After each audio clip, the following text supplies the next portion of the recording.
Ready? Live. Okay. Very good afternoon, everybody. Today we have gathered to celebrate World Book Day, which also is the birth and death anniversary of one of the famous writers, William Shakespeare. To begin with, what is the theme and how the things are scheduled and planned and what we are going to do in this round table.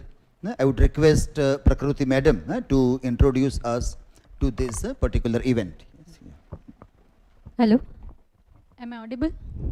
Okay, thank you, sir. So I'll just quote Julian Barnes and then begin with the thematic structuring of this entire event. Julian Barnes wrote in The Sense of an Ending, and those of you who have read the novel would remember these iconic lines definitely. History is that certainty produced at the point where the imperfections of memory meet the inadequacies of documentation.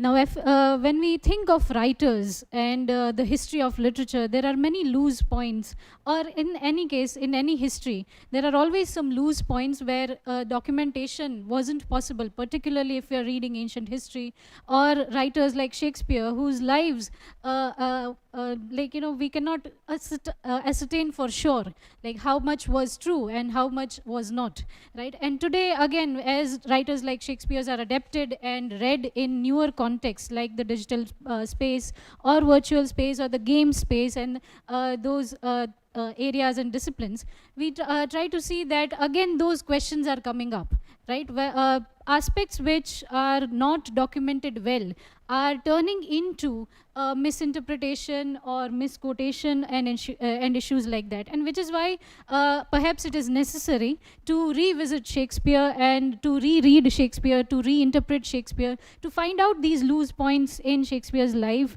and to discuss it, right, and to share ideas for that matter. And therefore we thought of arranging this round table where students and scholars and everybody who is involved can discuss what are some of the iconic or rather more significant works of Shakespeare, what are some of the lines with which he is associated, and what are some of those works or some of those words which are perhaps his or perhaps not.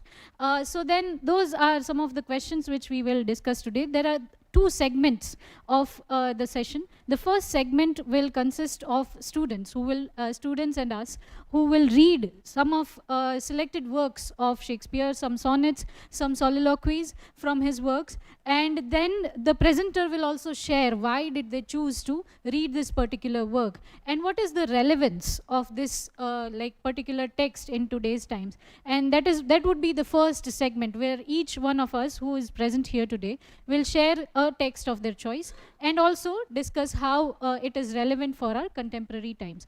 The second segment will dive into some thematic discussions and questions for which this entire round table is actually scheduled. We will pick up, we have listed 9 thematic questions and discussion points on which we will pose questions to the round table, to everybody who is present here, and they will share based on their reading or based on something which they encountered regarding that particular thematic point, and whether they agree, disagree with that particular reading, that particular argument. What is something new which perhaps all the others who are involved here may or may not know, right? And what are, how can we read in today's times some of those works also, some of those critical works also.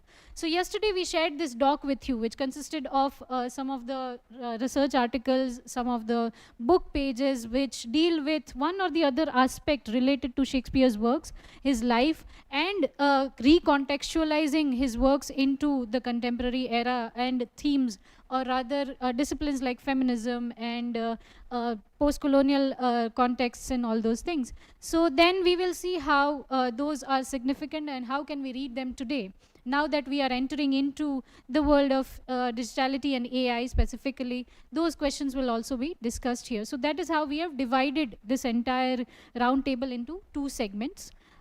So yeah, I'll hand it over to Sir once again. Hello. Yeah. So it's quite a unique way the entire event is designed. Several reading things are also given to the students, and we hope that we will have an interesting interaction. To begin with, I would read something on this day. When we think of a book or copyright, UNESCO is celebrating this as a World Book or Copyright Day.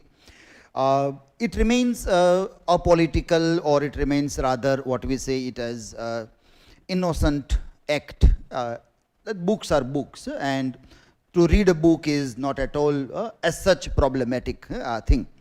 Copyright is something that we keep on battling, copyright things, that to what extent the knowledge should be controlled by the rich, powerful, or a few people, and how we deal with the Creative Commons versus copyright also.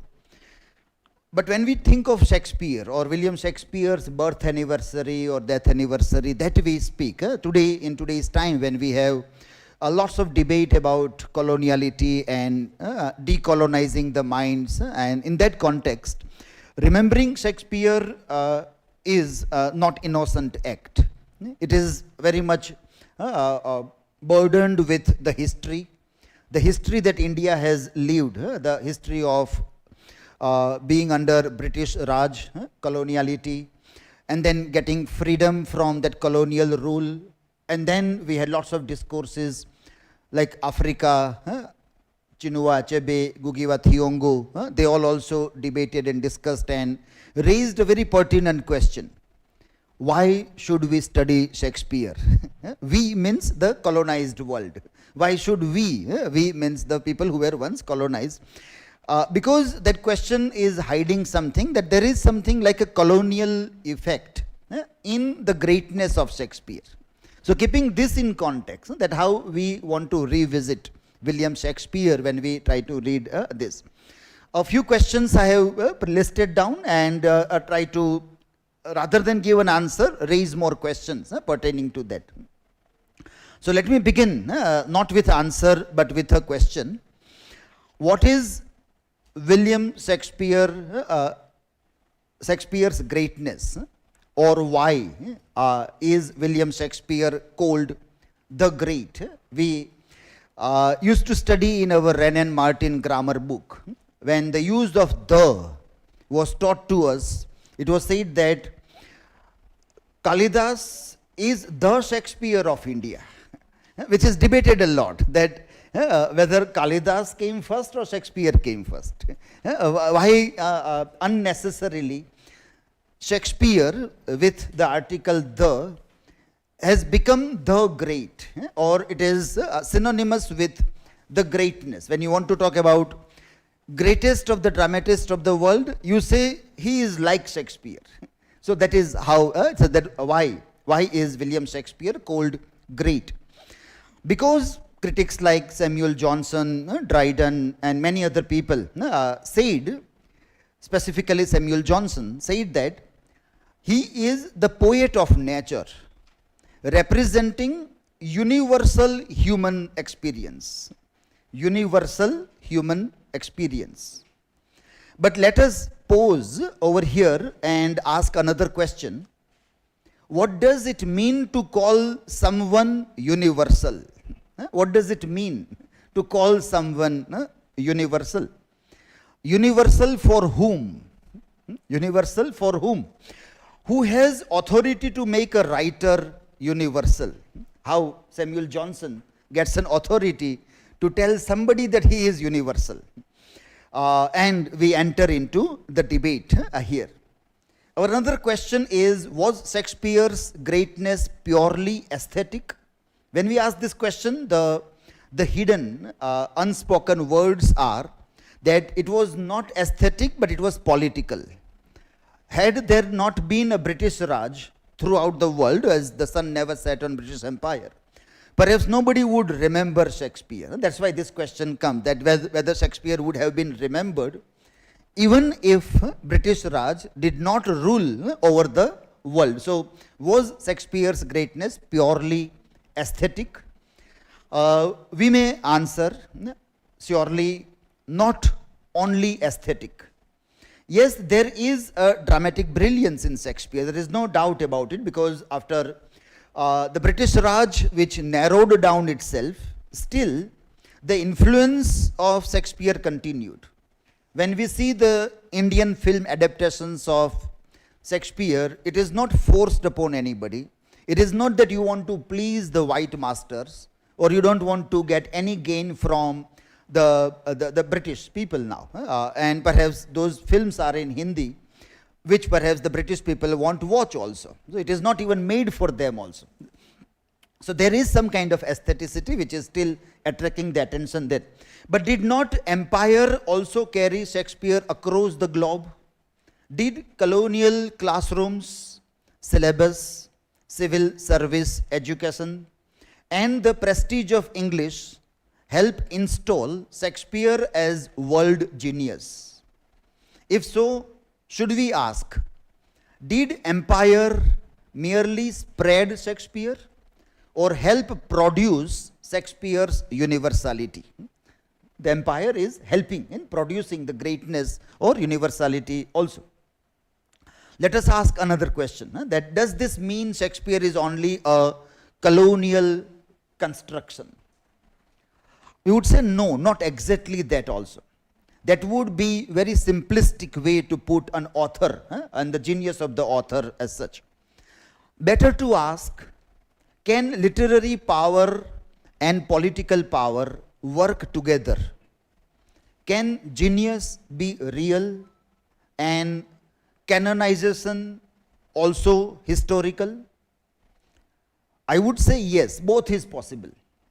And this is where the critics like Linda Tuhiwal Smith enters, who wants to say that let us decolonize the very process of research methodologies. Not only what we are looking, but how we are looking at the thing, that also needs to be decolonized. Linda Tuhiwal Smith. What would Smith ask us? Perhaps not that is Shakespeare great, but how was greatness authorized? Who made some knowledges universal, and others local? Who made some literature civilization and others folklore, lok sahitya? Now we are not discussing one author, we are discussing knowledge and power. Our next question comes from this is this only about colonial empire? Is it only limited to coloniality, colonial empire, British Raj or European imperialism, or it can be stretched beyond coloniality also? Or can this question turn inward too? If Shakespeare's supremacy can be questioned, can we also question the universalization of Kalidas or Sanskritic tradition? Not to deny greatness, but to ask, how do civilizational canons become supreme? Who is centered? These are the questions which are raised to Sanskritic tradition or even to Kalidas's greatness also.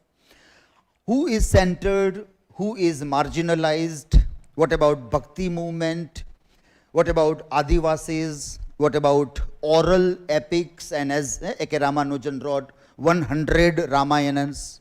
So whether one Ramayana is the only Ramayana or there are innumerable Ramayans. So who will tell one is a supreme story, the others are not validated? Dalit expressive traditions, Buddhism and Buddhist traditions of telling the Jatak Kathas, where the Ramayana, the story of Dasrath is altogether a different story. What happens to them also? If we ask another question, can we compare imperial canon and Sanskritic supremacy? This two, is it comparable or not? We can, but we have to be very carefully walk on this path. Carefully, yes, we can try to do that. Not as identical histories, but as comparable structures of authority. One may ask, did empire help universalize Shakespeare? Did, the same way we can ask, did caste civilizational authority help universalize Sanskrit. Here we need to notice that we are not asking who is true, but rather we are trying to ask, how does literary supremacy get produced? How does literary supremacy get produced? That is rather a more deeper question. We can move on to a very famous text by William Shakespeare, which is referred in this context a lot, Tempest, the play. Prospero and Caliban, very famous characters. Can Prospero help us think about this? Why has post-colonial theory returned so often to the Tempest? Because Prospero rules not merely by force, he rules by books, by naming, by knowledge, by authority. Then we can ask, can Prospero become a metaphor for epistemic supremacy itself? Not only colonial rule, but any order claiming universal authority, which is a difficult but a very fertile question. In the same context, we can ask then, who is Caliban? Only colonized subjects, or also symbol of suppressed epistemologists? Linda Tuhiwal wants to ask this question, that whose knowledge, who are the creator of knowledge, whose knowledge is not considered knowledge, and whose is considered this. So, is Caliban a symbol of suppressed epistemologies? Could Caliban stand for indigenous knowledge, tribal memory, oral tradition? And if so, what does resistance become? Not only political resistance, but epistemic resistance. We can here also raise another questions when we look inward and try to question the India itself. Can this include texts like Manusmriti? Here, caution is necessary.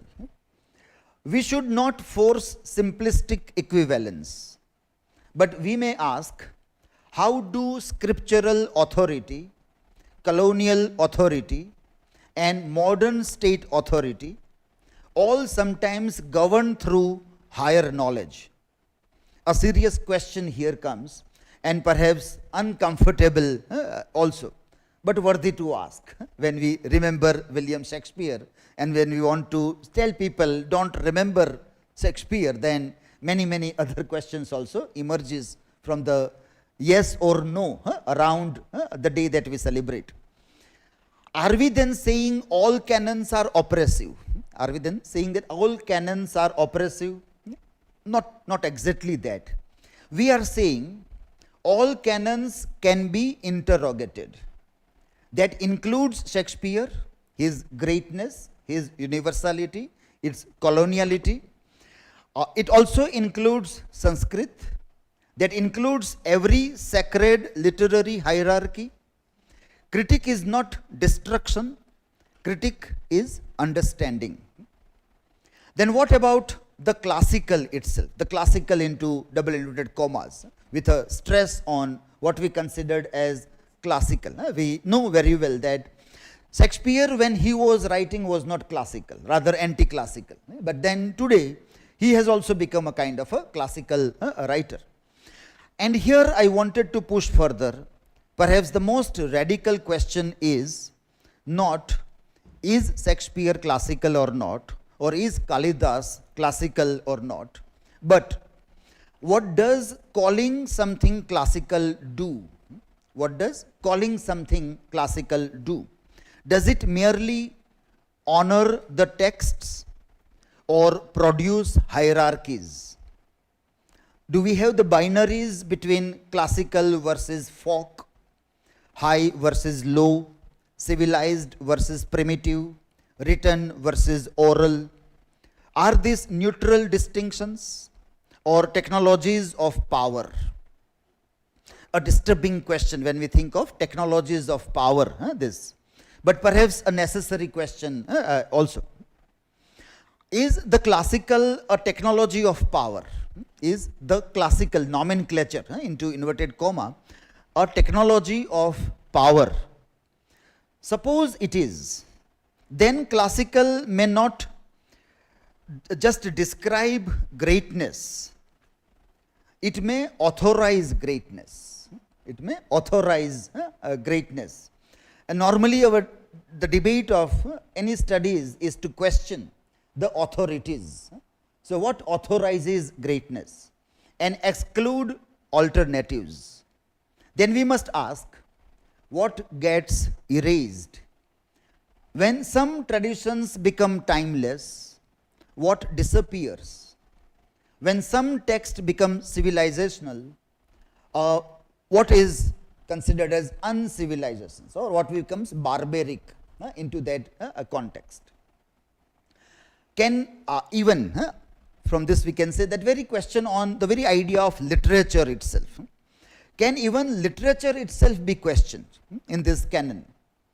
And this final radical turn that we try to take and ask the question about literature itself. What if the category literature itself is not innocent? What if literature as a modern disciplinary category has often privileged written elite textuality, while reducing oral and indigenous expressive forms to anthropology or folklore? Then perhaps even literature can be interrogated as a modern epistemic construct that is a startling thought, but perhaps a very necessary one also. We have seen many a times that Lok Sahityakar is Lok Sahityakar, is not considered Sahityakar. When the great awards of literatures are given, then Lok Sahityakar remains a mere entertainer. They are just the people of Daira. They entertain, but then it is not taken that seriously as the poets are taken into the serious consideration. We also have seen and debated when Bob Dylan got the Nobel Prize about songwriters and how this what is literature is something that we keep on questioning.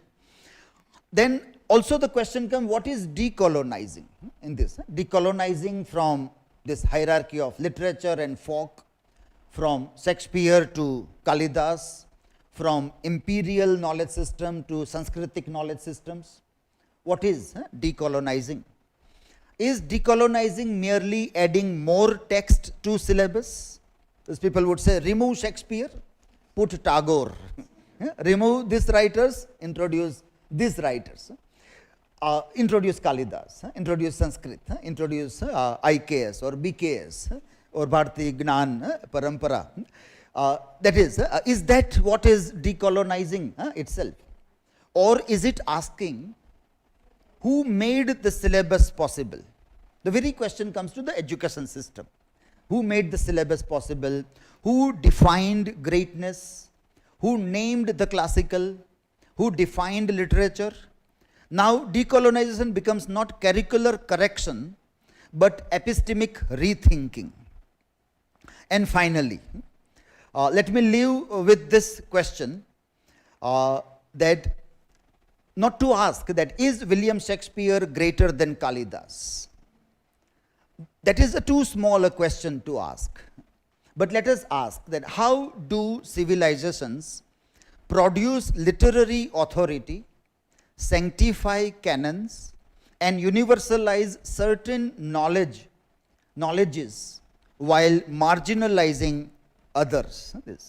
That perhaps is a real question to ask when we think of a World Book Day, and in a time where lots of upheavals are going around the thing, and when we celebrate the day, some might also question that, are you still colonized to celebrate William Shakespeare's birthday? Have you celebrated Kalidas's birthday? Do you ever know when is the birthday of Kalidas? All these questions also people would ask. So we need to make the ground very clear. It is all about questioning everything. It's not about accepting that Shakespeare is great and so we are celebrating a birthday of somebody. the celebration of the birthday can be the deconstruction of that person also. It will also, it is not the putting it on a pedestal where you say that he is something divine, but you may also bring him down to a human level from a pedestal where Samuel Johnson or Dryden have tried to put, or Matthew Arnold also have tried to put William Shakespeare at a particular position. Rereading can bring him down also. So thanks a lot. I will have to leave, but I hope you will have a very interesting time with this background on this day of celebration. So you all continue with your reading and the discussion. Okay. Thank you, sir. So as like some of the points which sir has highlighted and some of the questions which are now important for us as we move towards the first segment, right?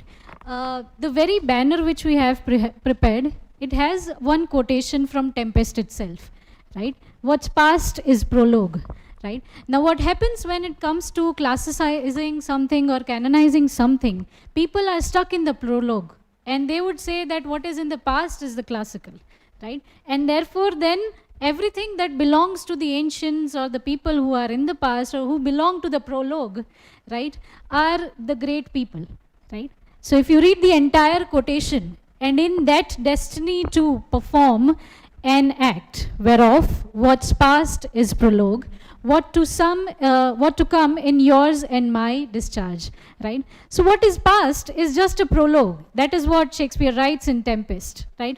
And it may or may not be a part of our destiny. That is what the entire quotation is about. So then people who decide classical writers, people who decide canonized writers, people who make sure that one set of people and their writing is greater than the others, they are stuck somewhere in the prologue. They are still somewhere in the past, right? They haven't met what comes later in the chapters or in the epilogue of things. Prologue is what? If you know your books, prologue comes first, right? So then later on you have the chapters which begin, and after the chapters you have the epilogue. Now people who have just read the prologue might not know what the chapters contain, right? Or what the epilogue might be. So then therefore for us now, as we read Shakespeare today and as we discuss Shakespeare today, we have to keep in mind that whatever decisions are made in terms of classicism or in terms of canonization are always rooted in half reading or incomplete readings, right? Another point of discussion here is also the idea of textual scholarship. And I've mentioned this a lot during our discussions in classrooms sometimes, that textual scholarship is a field of, it's a discipline in itself, which deals with the history of the materiality of books themselves. How did we come with the idea of writing on papyrus, for example? How did we decide that we can have a material like a paper to write on, and that too then we also decided that this we will call language, this we will call symbols, right? How was language invented, right? So you have an entire discipline in linguistics also, you study the history of language. How did language come to be, right? And then after we invented language, we decided this language we will call English, this we will call Gujarati, these phonetics we will associate with English, these phonetics we will associate with Gujarati, so on and so forth. Then we decided grammar, and then we decided the scripts. So then basically those people who decide these things, that is where our attention should be, and the system which they follow. Again, the question is not just about the what, it is also about the how, as sir also mentioned, right? How do these decisions come into being? How are they shaping the way we think, right? And why are they so significant for us to today know and debate? Which is why this round table is necessary, right? So you will, as I often begin my classes with the what, how and why of things, right? I have repeatedly highlighted these three questions. So then that is also one of the aims of this round table, right? You question what it is. So what you are going to present is already answering the what, right? The next level for you is how is it significant, and then why is it relevant, right? And as we will move to the second segment also, when we will pose these thematic questions and discussion points for you, the same thing which we will follow, right? What is the idea? right? That we will share a brief introduction we will give you to that particular thought point. Then we will ask you, how would you read this, right? Or what do you think about it? And then finally, eventually, the discussion will move to why this entire point or thought point is necessary for us to highlight. So I hope this is clear for everyone involved. Okay, great. So then now one by one, we will have you guys presenting the selected texts which you have chosen to present. First, we will go according to the sequence in the Excel sheet which was prepared by Grishma. And first one on that list is Grishma herself. Yes. So then let's have Grishma.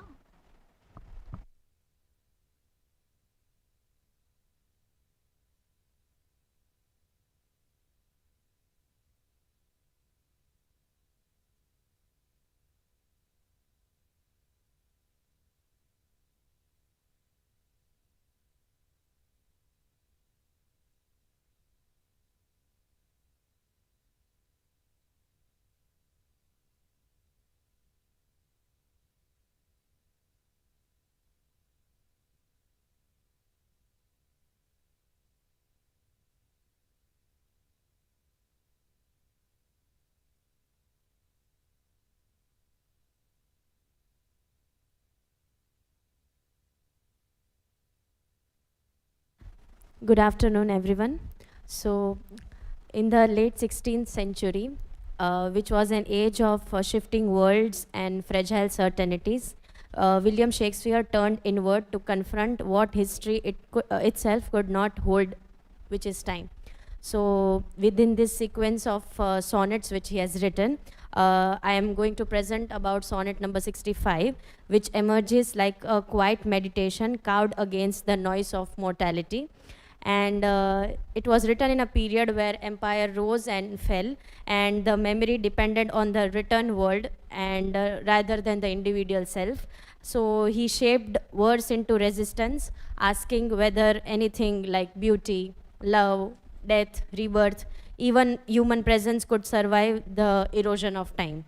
So the title is Since Brass Nor Stone Nor Earth Nor Boundless Sea. So there are many imageries of natural calamities or natural stuff being present, like brass is there, stone, earth, even sea is there. So it raises a deeply philosophical question about beauty and time. The first line itself, we can see how the power is being mentioned. We see the power of time being present here. So the sonnet begins with a powerful observation. Even the strongest elements of the world, like brass, stone, earth, and the boundless sea, they cannot withstand the force of time. Everything, no matter what, time is limited, and time can conquer at a certain time, but not all the time we can see the power of time. So how solid or eternal it might be, it seems eventually it fades. So this leads Shakespeare to a troubling question, that if such powerful things are destroyed, then how can beauty, which is as delicate as a flower, survive during those hard times? So at its core, the sonnet is exploring the conflict between the time and beauty.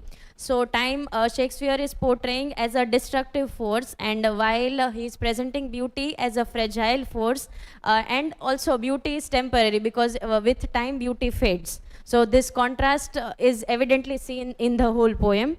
And however, he does not leave us in despair, but by the end of the sonnet, he is suggesting a solution, that how the power is being seen to preserve beauty as well, and even time as well, in the physical world where decays is mostly being seen. So in this way, according to him, art becomes a form of resistance against time. So if we see the contradiction between in the 16th century, where the war crisis were being aroused, this particular sonnet was like a refreshment, because it followed a different structure which other sonnets of Shakespeare were there. So if I talk about the relevance today of this poem, then it is closely reflecting to our contemporary times of digitalization, how we constantly try to preserve our movements, our memories into pictures, into photographs, or in our social media. But perhaps somehow we lose them also, because we do not have the permanence of storing them. Somehow the data might get lost. So that impermanence of time is still there in the present times, even if we preserve it digitally. So even we document everything, that it will make things better, but somehow it still lacks that reality which is being showcased. So the digital context here is often fleeting, and it is also lost in endless scrolling. Like, we might be thinking of something else and we may be in some another world. The impermanence of time and the beauty, which we can see a parallelism between the two. So how here Shakespeare's question still applies, that does recording something truly make it permanent, or rather it just fades our memory? So sonnet also speaks to modern ideas of beauty. Like, today beauty is often filtered, edited, or even temporary designed. Like, we might understand someone from social media, but in person they are totally different. Even their face structure might be different to what they showcase in their social media, and even their inner self as well. So temporary, it is designed to immediate visibility rather than lasting meaning. So Shakespeare challenges this notion by suggesting, that is according to my viewpoint, that if I connect it to the present contemporary times, then true beauty is not just seen, but it is remembered and preserved through meaningful expression. It is not about how you see it, it is about how you feel it and then you display it. So the sonnet goes beyond the theme of love, and it enters a more universal and philosophical space, as it makes us reflect on impermanence and something which remains constant across centuries, because somehow, some way, everyone has some impermanence into them, and that makes them unique in their own selves. So it also demonstrates how Shakespeare's enduring relevance and his ability to speak to human concerns that have not changed despite the technological and cultural shifts. We see a certain relevance of Shakespeare still in the date, but in some revamped manner. So to conclude, I can say that Shakespeare here is showing us that how time may destroy the physical world, but it cannot erase the captured thing which is there present in the art. And perhaps that is why his works even till date continue to inspire as well, and we also see some revamption in his works according to the contemporary times. Thank you. That is it from my side.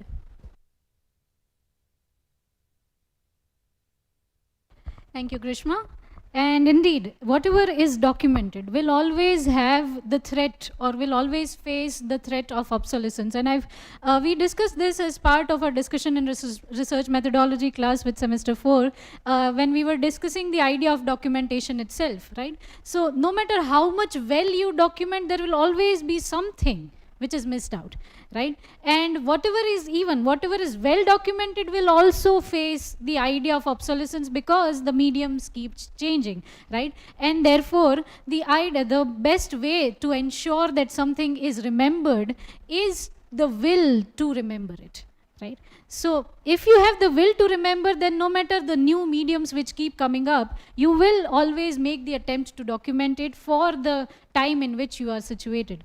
But if, let's say, you decide that, okay, this medium is too difficult for me to even understand, I might not be able to document this in the new medium, then you would let go of it, right? And then eventually, over the years, that particular piece of information will be left out and won't be remembered by anybody, right? So then that is the case. So whether we carry the impulse or the potential or the thought behind documenting something with each new medium, that is the question which we need to remember as far as remembering things are concerned.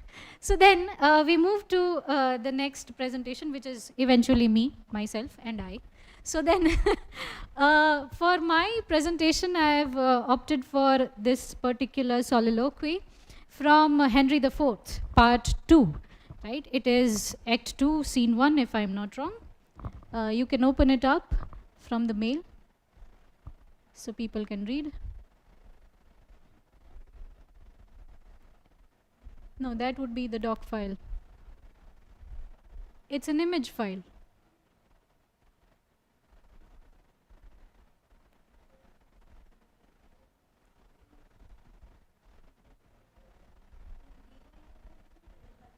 Department. Yes. So it's a soliloquy spoken by none other than rumor. If you know rumor, what is rumor? Afwa, right? So then rumor, Shakespeare has personified rumor. Let's say what if rumor was a person? And if rumor had to deliver a soliloquy, right, what would it say, right, in its soliloquy? So that is what is all about. It's a long soliloquy, so I won't read the entire thing, right? Just some points, some lines which I think are very much necessary for us to think about. The very first line, it says, "Open your ears, for which of you will stop the vent of hearing when loud rumor speaks," right? Open your ears, right? Listen to me. I am rumor, right? Why? Why should you listen to me? Because who will close their ears when rumor is speaking, right? Everybody, no matter how virtuous they seem, right? No matter how ethical they seem, they will always open the vent of hearing when rumor is speaking. So open your ears and listen to me. I, from the orient to the drooping west, making the wind my post horse, still unfold the acts commenced on this ball of earth.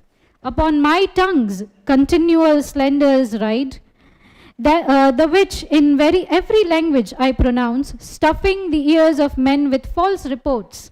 I speak of peace while covert enmity, under the smile of safety wounds of the world. And who but rumor, who but only I, make fearful musters and prepared defense, whilst the big ear, swollen with some other grief, is thought with child by the stern tyrant war, and no such matter. Rumor is a pipe, blown by surmises, jealousies, conjectures, and of so easy and so plain a stop, that the blunt monster with uncounted heads, the still discordant, wavering multitude can play upon it, right? So what does this say? One, that rumor carries false reports. Everybody knows, and yet they create rumor. They know what rumor is, and then yet they create it. One, that is one. Second is that no matter who you are, you will always create and you will always listen to rumor. Third is that what is the origin of rumor then? What is my origin? Since rumor is speaking, soliloquy. So rumor says my origin is in surmises, jealousies, and conjectures, right? My origin is in one, surmises. What is a surmise? Do you know what is a surmise? S-U-R-M-I-S-E-S. Google it out.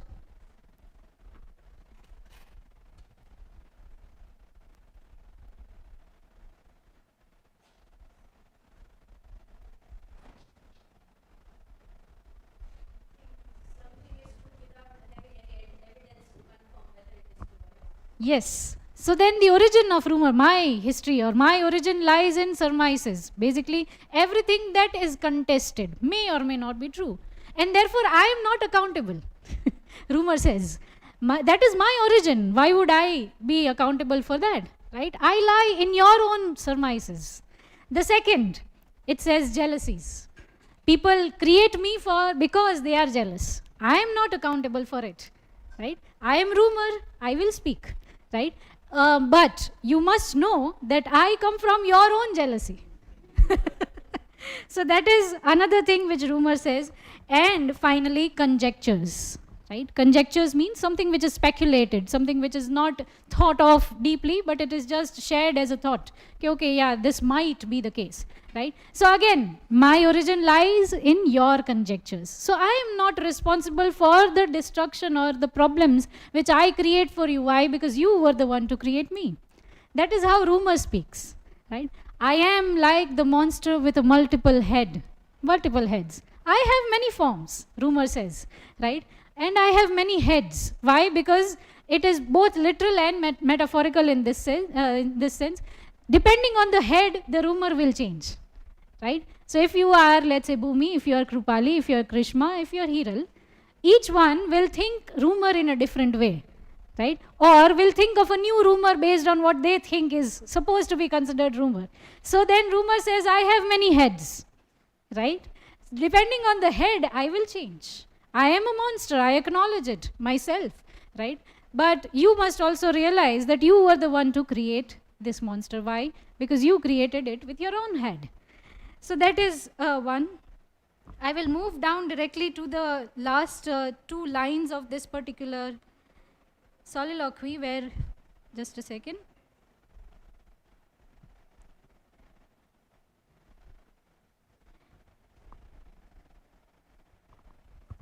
Then they have learnt of me from rumors' tongues. They bring smooth comforts false, worse than true wrongs, right? So rumor says that everybody brings me with such a great pomp, right? They would say, have you heard it? Right? They would, like, celebrate my welcome with such an interesting phrase or an interesting question. So rumor itself says, they have learnt of me from rumor's tongues, they bring smooth comforts, right? Rumor is shared with a very smoothness, with a very comforting, tone of speaking things, right?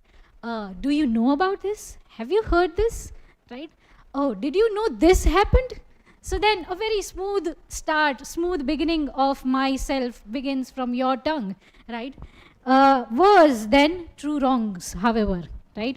The consequences are worse than true wrongs. True wrongs means even something which is truly done as a mistake or something is done wrong, right? It is worse than this. When you share a rumor, when you spread the rumor, right, it is worse than doing a true wrong, right? Doing something which is just a mistake. That is what rumor says, right? Now this entire soliloquy is part of a prologue again. So then you have the next acts and scenes coming up in the play in Henry IV, right? And this is like, if you've read history plays of Shakespeare, then you would know Henry IV and you would know what the play is about. So I'm not going to discuss the play with you or the plot with you. But just this part, whenever you get the time, just read this entire soliloquy again and you'll realize that when Shakespeare personifies some kind of thought, right, or some concept as a person, how does he deal with it, right? So when here he is personifying rumor, he is making sure that the speech is such which doesn't carry accountability, which doesn't carry responsibility. I'll say because I'm rumor, I'll say whatever I want to, right? Because you were the one who spread it. Now you don't have control over me, right? I am not accountable for whatever I speak. So that is, if you read the soliloquy, it is that tone, that attitude, right? So then when rumor becomes a person, that person also has that attitude, right? That I am not accountable. My origin lies in your surmises, in your jealousies, in your conjectures, right? So that is something interesting. Now today, when we contextualize it in today's times, and when you find information that is more of a rumor and like less of information, you can reread and revisit this, right? How much of what we hear on our media today, that is social media or even the public media that you have, or even in your newspaper, how much of it is based on rumors, on conjectures, as rumor says, right? How much of it is just a surmise, right? And how much of it is simply a jealousy, right? So that is what we need to see. Sometimes when we read current events, particularly from newspapers, we don't really look deeper into it. When we read a headline that so and so institute was established, right? We never really go deeper into why was it established, right? Who decided to establish it, right? And what was the process that went behind establishing it? Why was it necessary to bring it into the newspaper, and that too on the front page of the newspaper? Establish to हर कोई करता है, कोई ना कोई institute. Why was it necessary to highlight the establishment of a particular institute on the front page of a newspaper? And you will find that what follows, when you will follow this particular path, you will see that half of it would be filled with surmises, with conjectures, and with jealousies, right? So that is rumor for you. Every piece, if you look, every piece of information carries the threat of being more of a rumor than of an information. So I think I'll end it here as far as my presentation is concerned, and we will move on to our next presenter. It is Rutvi Pal. Over to you, Rutvi.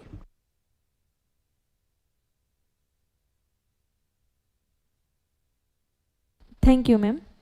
I have chosen the quote which is spoken by Portia in Act 1, scene, if I am not wrong, scene 2 of William Shakespeare's The Merchant of Venice. Let take a brief overview of the work.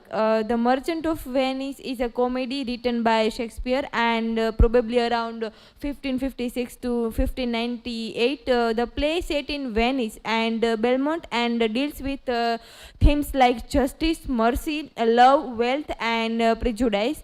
One of the central character is Portia, a wealthy and intelligent woman. However, despite her intelligence, she is not free to choose her own husband. Her father had created a test involving three caskets, and she must marry the man who select the correct one. The quote I have chosen occurs when Portia expresses her frustration about his lack of freedom. The quote is like that: if to do were as easy as to know what were good to do, chapels had been churches and poor men's cottages, princess palace. It is a good divine that follows his own instruction. I can easier teach 20 what were good to do done than be one of the 20 to follow mine own teaching. Oh me, the world choose. I may neither choose whom I would nor refuse whom I dislike. So is the will of a living daughter curbed by the will of a dead father. I choose this because it present universal human problem, the gap between knowing what is right and actually doing it. At the same time, it reflects the social restriction on individual freedoms, and especially in Portia's situation. In this quote, Portia explained that it is easy to know what is right, but difficult to act on it. People often gives advice, but fail to follow it themselves. Human emotions are stronger than rational thinking. She feels trapped because she cannot choose her own husband. And if we compare it with contemporary relevance, that in our everyday life, people know what is right, such as being honest, disciplined, or environmentally responsible, but often fail to act accordingly. These reflect Portia's ideas, knowing easier than doing. If we take particular example like political leaders, many political leaders publicly support value like transparency, equality, and justice. Yet their policies or actions sometimes contradict these ideals. For example, which are currently going election time, that the leaders may promise anti-corruption reform during election but fail to implement them effectively once they get power. And this directly reflect Portia's observation about the gap between teaching and practicing. And even today in some society, individuals, especially women face restriction in choosing their life partners due to the family expectation or tradition. This situation closely parallel Portia's condition, where her father's authority controls her personal choice, and governments and organizations acknowledge the seriousness of climate change, yet meaningfully action is often delayed or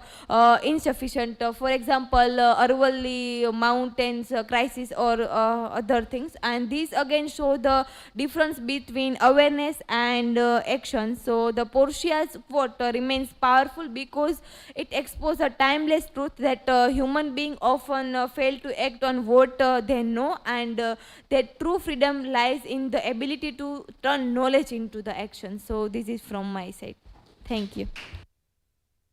Thank you, Rutvi. Next, we have Siddharth and Chauhan. I'll come back to Rutvi's piece of text later.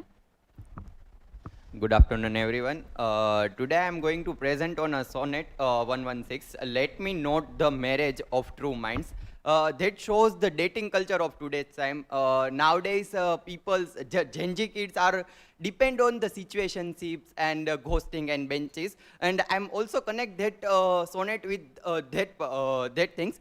Shakespeare isn't describing how love usually behaves. It shows he is defining how it should behave. Let me note to the marriage of true minds, admit impediments. Love is not love. Love is not love. That point shows the situationship. Now it's became love is not love. It's became like a situationship. It's not a situationship.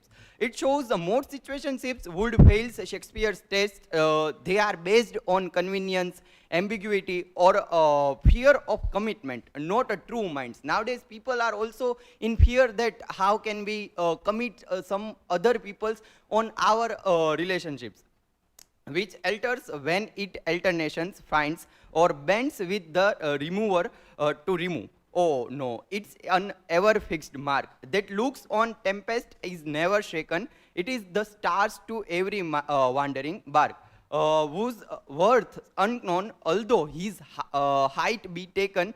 Love's not times full. Love's not times full. That shows. Fast-paced dating culture. Now, in Shakespeare's time, we have a pigeon which conveys the message from one lover to another lover. And nowadays, in that time, in the time of pigeons, lovers are also be parted with each other. So that we shows the fast-paced dating culture. Gen Z relationships often prioritize immediacy, while Shakespeare's values endurance. But bears it out even to the edge of a doom. If this be error and upon me proved, I never read, nor no man ever loved. So that shows the unever fixed mark. That shows the emotional instability. That when in your good times I am with you, but in your bad times, I am not known you. That shows the love today is often reactive, while Shakespeare's is a principled and grounded, and or bends with the remover to remove. That shows the ghosting and the benching, the new term of relationships. In reality, modern relationships often operates on a self-protection, not a consistency. People withdraw to avoid vulnerability, something Shakespeare's ideal doesn't accommodate. So that's why I'll choose that, because I have a thought in my mind that how can we connect today's situation with that. People think that the topic of a relationship is not that much appropriate, but that is also how can we show the things from the side of our ancient culture and today's culture. So that is from my side. Thank you.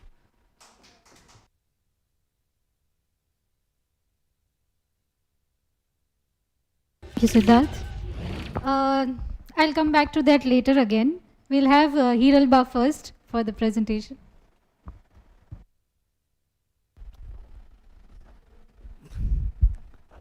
Hello, good afternoon.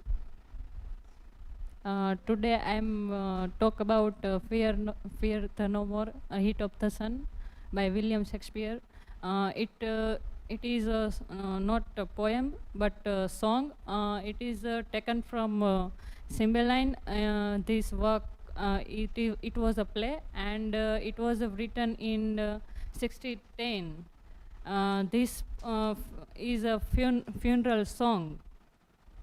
The first stanza, fear no more the heat of the sun, nor the furious winter's rages. Thou thy worldly task hast done. Home art gone and taken thy wages. Golden lads and girls all must, as a chimney sweeper, come to dust. This shows that that person no longer needs to fear and the hardship of life, such as heat and winter. Life is seen as a task that it was completed, and death is like going home and receiving rest. This stanza show that also highlights that whether rich or poor, must eventually die and turn to dust. And the second stanza, fear no more the frown of the great, thou art past the tyrant stroke, care no more to clothe and eat. To thee the reed is as the oak, the scripture learning physics must all follow this and come to dust. This means the speaker says that after death, person is free from the power and control of rulers and no longer worries about basic needs like clothes and food. And the third stanza, no exorcist harm thee, nor no witchcraft charm thee, ghost unlaid forbear thee, nothing ill come near thee. This show that the speak.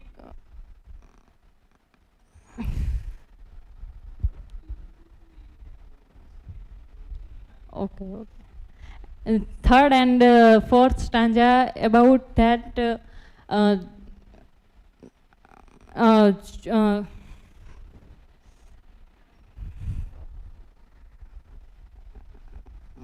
speaker says after death no longer fear natural dangers like lightning and thunder to social judgment like slander and criticism. And in fourth stanza, that the speaker offer a blessing that no evil spirit, witchcraft or harm can trouble the dead person anymore. This poem is today relevance. The main reason is the mental stress. People are take a stress about stress and stress, anxiety, and live in depressions. And this line, fear no more, it shows that after death people no worry about the all the things. And the second reason is the equality. We can see that rich people and poor people, like rich people are dead, and after not matter, he was rich and poor. It was not important. Thank you. This is from my side. Thank you, Hiral. Thank you, Hiral. We'll now move to Kruti.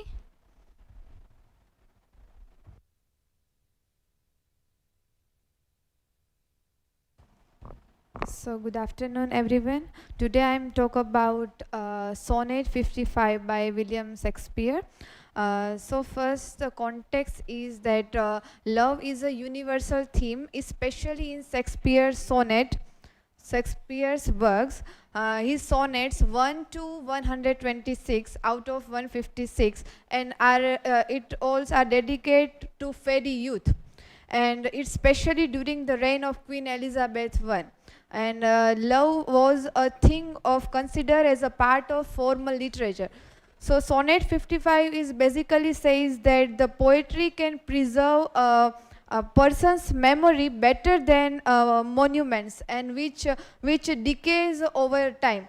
So the Sonnet 55 is that not marble, nor a gilded monuments of princes shall outlive this powerful rhyme, but you shall shine more bright in this content than unswept stone besmirred with the sluttish time.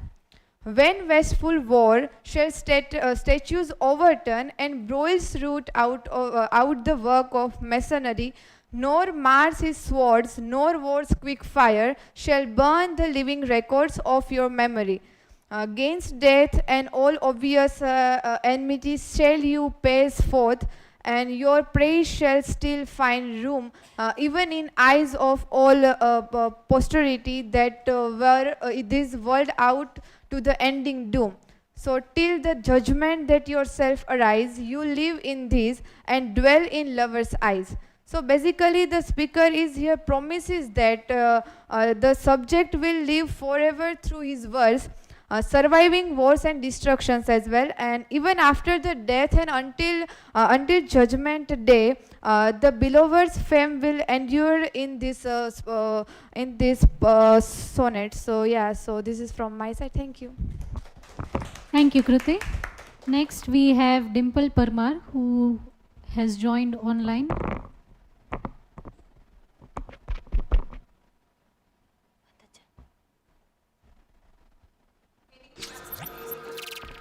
Today I would like to present a famous soliloquy from Hamlet written by William Shakespeare.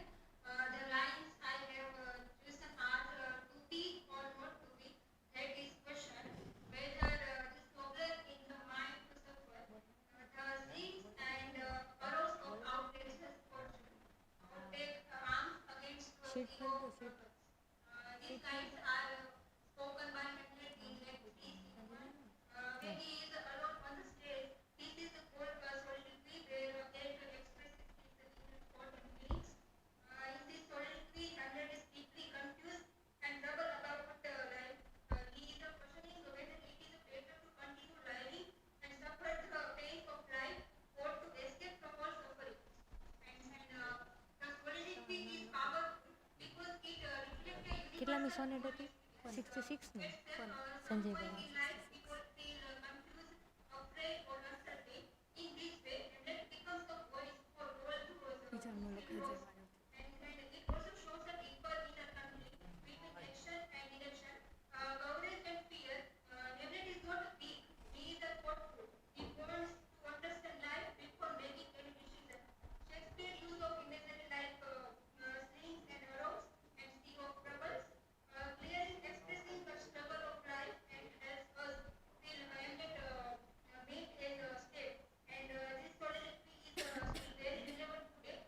Many young people face stress, overthinking, and confusion about life, and that is why Hamlet question speak or not still feels meaningful here.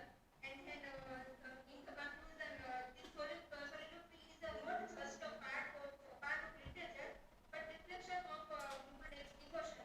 And it remains timeless because it connects directly with our lives. So thank you. This is from my side. Thank you, Dimple. That is indeed one of the popular lines from Hamlet. And next, we have Rudra Upadhyay. Good afternoon, everyone. So I have chosen a monologue from Shakespeare's early comedy, Love's Labour's Lost. Here in this play, there are 8 main characters. Ferdinand, the King of Navarre, and the Princess of France. They have met, and they both have their 3 separate like servants or companions. King also has his 3 separate servants, and the princess has also his her 3 separate companions. So they all fall in love with each other. The story started when the King of Navarre, Ferdinand, and his 3 companions start that for 3 years continuously we will just study, we will do nothing, and especially we will not fall in love and we will not marry. So they just decided, but when they met the Princess of France and her 3 companions, they just fall in love, but they couldn't accept it because they were like serious kind of students. So one of the companion of Ferdinand named Birovan, who tried to he is not sure that whether he should fall in love or not, or he is in love or not. So this is the monologue of that scene. So he speak like that, and I, forsooth in love, I that have been love's whip, a very battle too humorous sign. a critic, nay a night watch constable, a domineering pedant over the boy. Then after some time, he speak that, and to be a corporal of his field, O my little heart, and wear his colors like a stumble's hoop. What? I love, I sue, I seek wife, a woman. That is like a German clock, still a repairing, ever out of frame, and never going aright, being a watch. But being watched, they that it may still go right, nay, to be perjured, which is worst of all, and among three of love, the worst of all, a whitely wanton, with a velvet brow, with two pinch balls stuck in her face of eyes, eye, and by heaven, one of that will do the deed, though argues were her eunuch and her guards, and I to sign for her, to watch for her, to pray for her, go to. It is a plague that Cupid will impose for my neglect. So basically he's just blaming the god of love, Cupid, that why he just gave me this kind of plague of his almighty dreadful little might. Well, I will love, write, sigh, pray, sue, groan. Some men must love my lady and some John.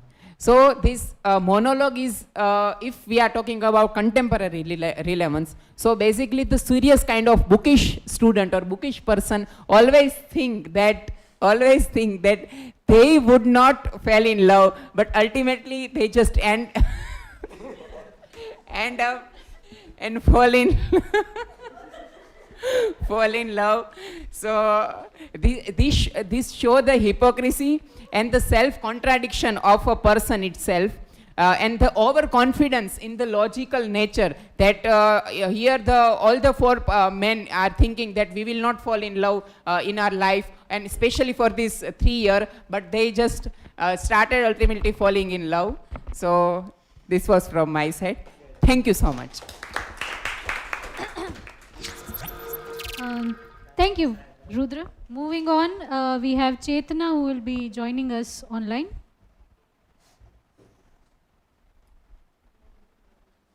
Hello everyone. So I have chosen William Shakespeare's sonnet number 29. So it is like, when in disgrace with the fortune and men's eyes, I all alone bequeath my outcast set, and trouble deaf heaven with my bootless cries, and look upon myself and curse my fate, wishing me like to one more rich in hope, featured like him with the friends possessed, desiring this man's art and that man's scope, with what I most enjoy content at least. Yet in these thoughts myself almost despising, happily I think on thee and then my step. Like to the lark at break of my day arising from silent earth, sings hymns at heaven's gate. For this sweet love, remember such a wealth brings, that that then I score to change my state with the kings. So this is a sonnet by William Shakespeare, and it offers a deeply personal reflections on despair, self-worth, and the emotional redemptions through the love. At the beginning of the speaker present himself in the state of intense isolation and self-pity. The phrase "in disgrace with the fortune and man's eyes" suggested that he feels both socially rejected and unlucky in life. He sees himself as the outcast, cut off from society and even from divine help, as though shown in troubled deaf heaven. So this indicates not only loneliness, but also a sense of the spiritual abandonment. His cries are bootless, it means useless, emphasizing the hopelessness. The second quadrant develops this emotional crisis through the comparison and envy. The speaker wishes he were like others, like wealthier, more hopeful, more talented, and they socially succeed, with the reflect a universal human tendency, measuring oneself against others and feeling inadequate. Shakespeare captures this psychological struggle vividly, especially in the line like, with what I most enjoy, contested list. showing how dissatisfaction grows even with the things once valued. In the third quadrant, however, there is a turning point. The shift begins with yet in these thoughts. Just when the speaker is at his lowest, he remembered thee, the beloved. This memory transforms his mood completely. The smell of the lark rising at dawn is powerful. It symbolizes spiritual uplift, renewal, and hope. From the sullen earth of the despair, the speaker's soul rises towards joy, singing hymns at heaven's gate.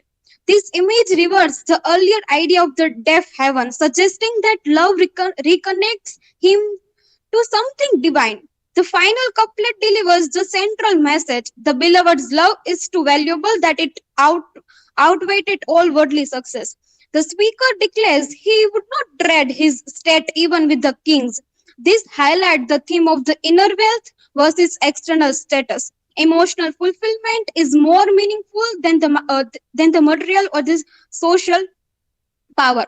Structurally, the poem follows the typical Shakespearean sonnet from like A B C D C D E F G G, and the clear movement from the despair to joy reflect the logical progressions of thoughts.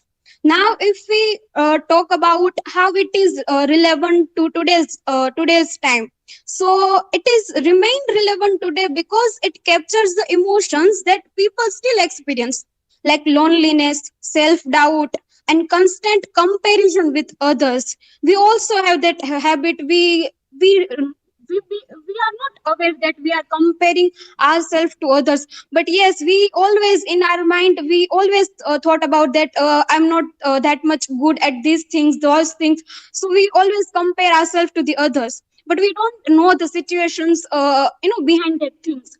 In today's world, especially with the social media, many people feel inadequate when they see other success, just like the speaker envies other wealth, talent, and friendship.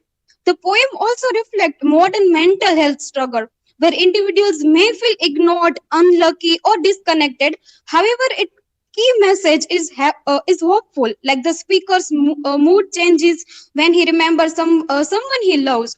So this shows that genuine relationship and emotional support can uplift us even in the difficult time. So overall, the poem reminds us that inner happiness and love are more valuable than the external success or the status, making it deeply meaningful even in the present day. So thank you so much. This is from my side. Thank you, Chetna. Next, we have Nidhi.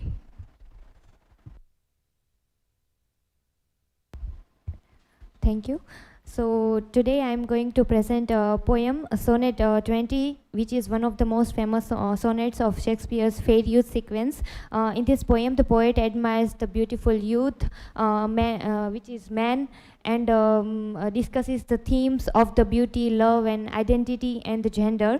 It starts with, a woman's face with nature's own hand painted, hast thou the master's mistress of my passion.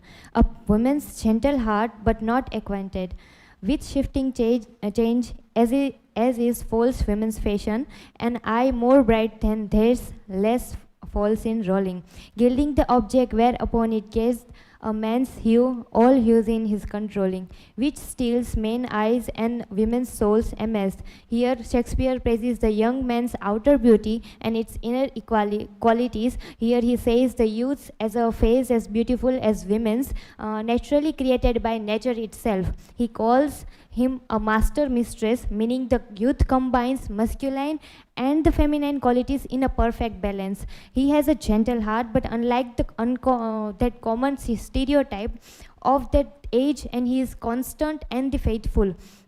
His eyes are brighter and honest, and whatever he looks upon makes it more beautiful. Though outwardly he appears as a male, he possesses every attractive aspect and charms of both men and women. After that, the part continues, and for a woman wert thou first created, till nature, as she wrought thee, fell a dotting, and addition of me and thee defeated, by adding one thing to my purpose, nothing. But since she pricked thee out for the women's pleasure, mine thy by love, and thy love's use of their treasure. Here in second part, Shakespeare playfully imagines the nature first intended created youth as a woman. However, while making him or women, nature becomes so fond of him that he at the anatomy of the mad, which made him a man. Because of this, poet says that women may enjoy his physical love, and while he wishes only for the youth's emotional love and the affection. This creates a contrast between the physical desire and the spiritual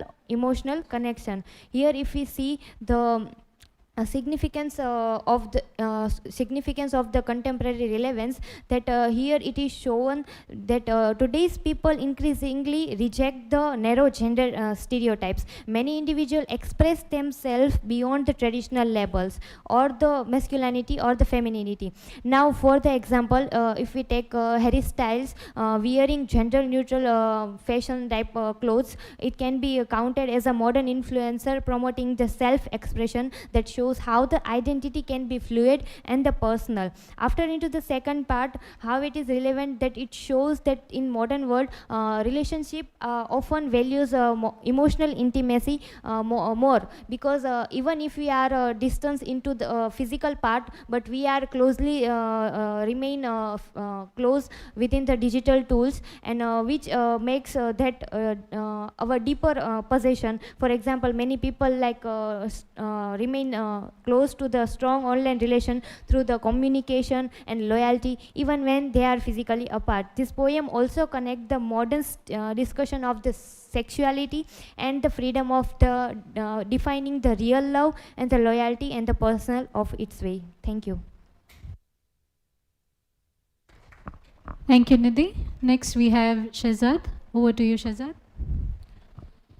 Greetings to all. Today I will present sonnet number 18 by William Shakespeare, titled Shall I Compare Thee to a Summer's Day? So first I will recite the poem and then I will share the insight that I got after reading the poem. So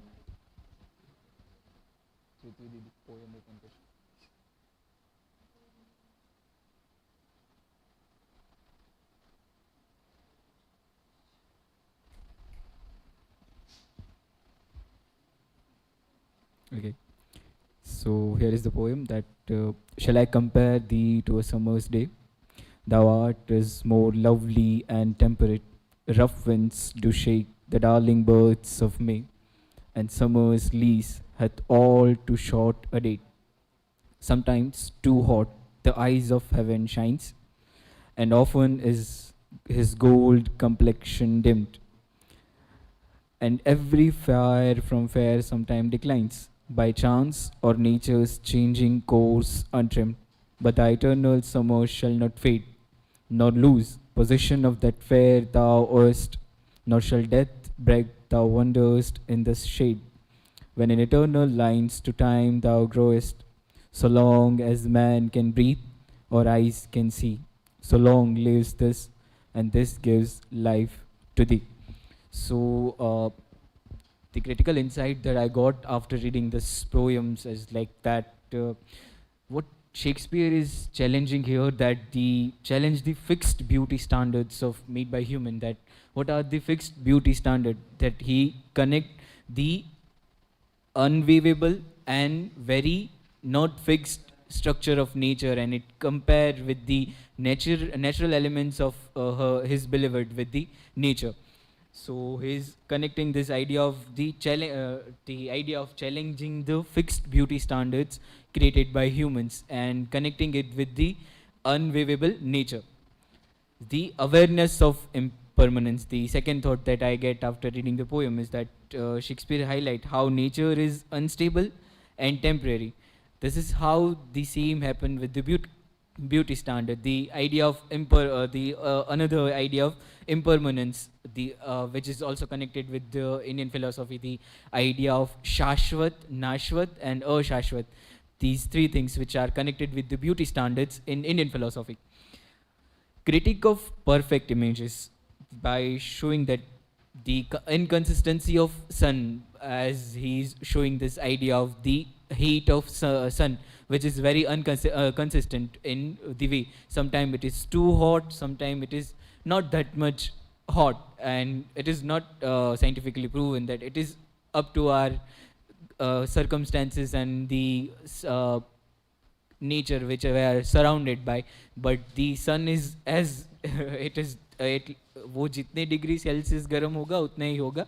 But he is connecting that thought by changing the seasons and the sun's heat affect us. The same happened with the beauty, that sometimes the way we found the beauty in the current time, it will be not in that fixed standard as we are finding it today. Another idea is that desire for permanence and temporary worth.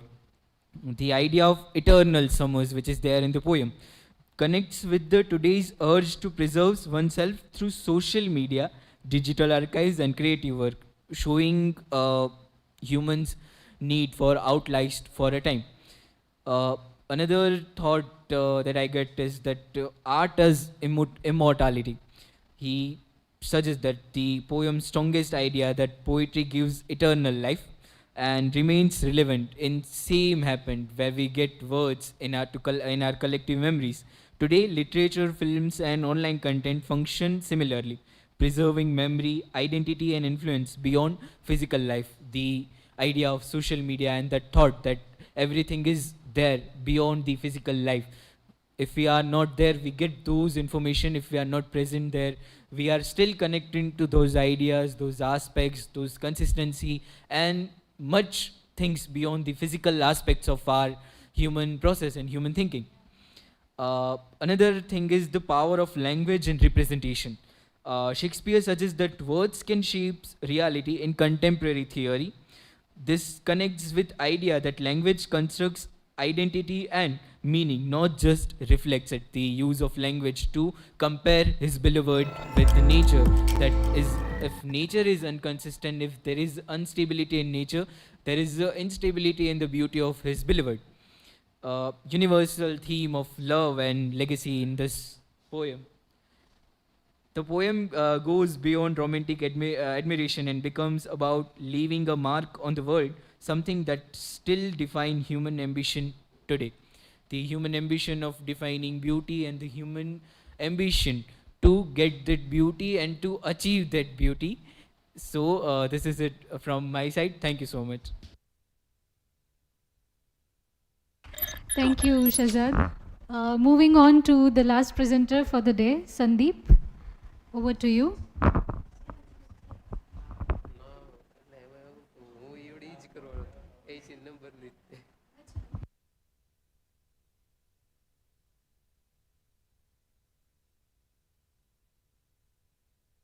Okay, instead of Sandeep, we have Sanjay. So over to you, Sanjay.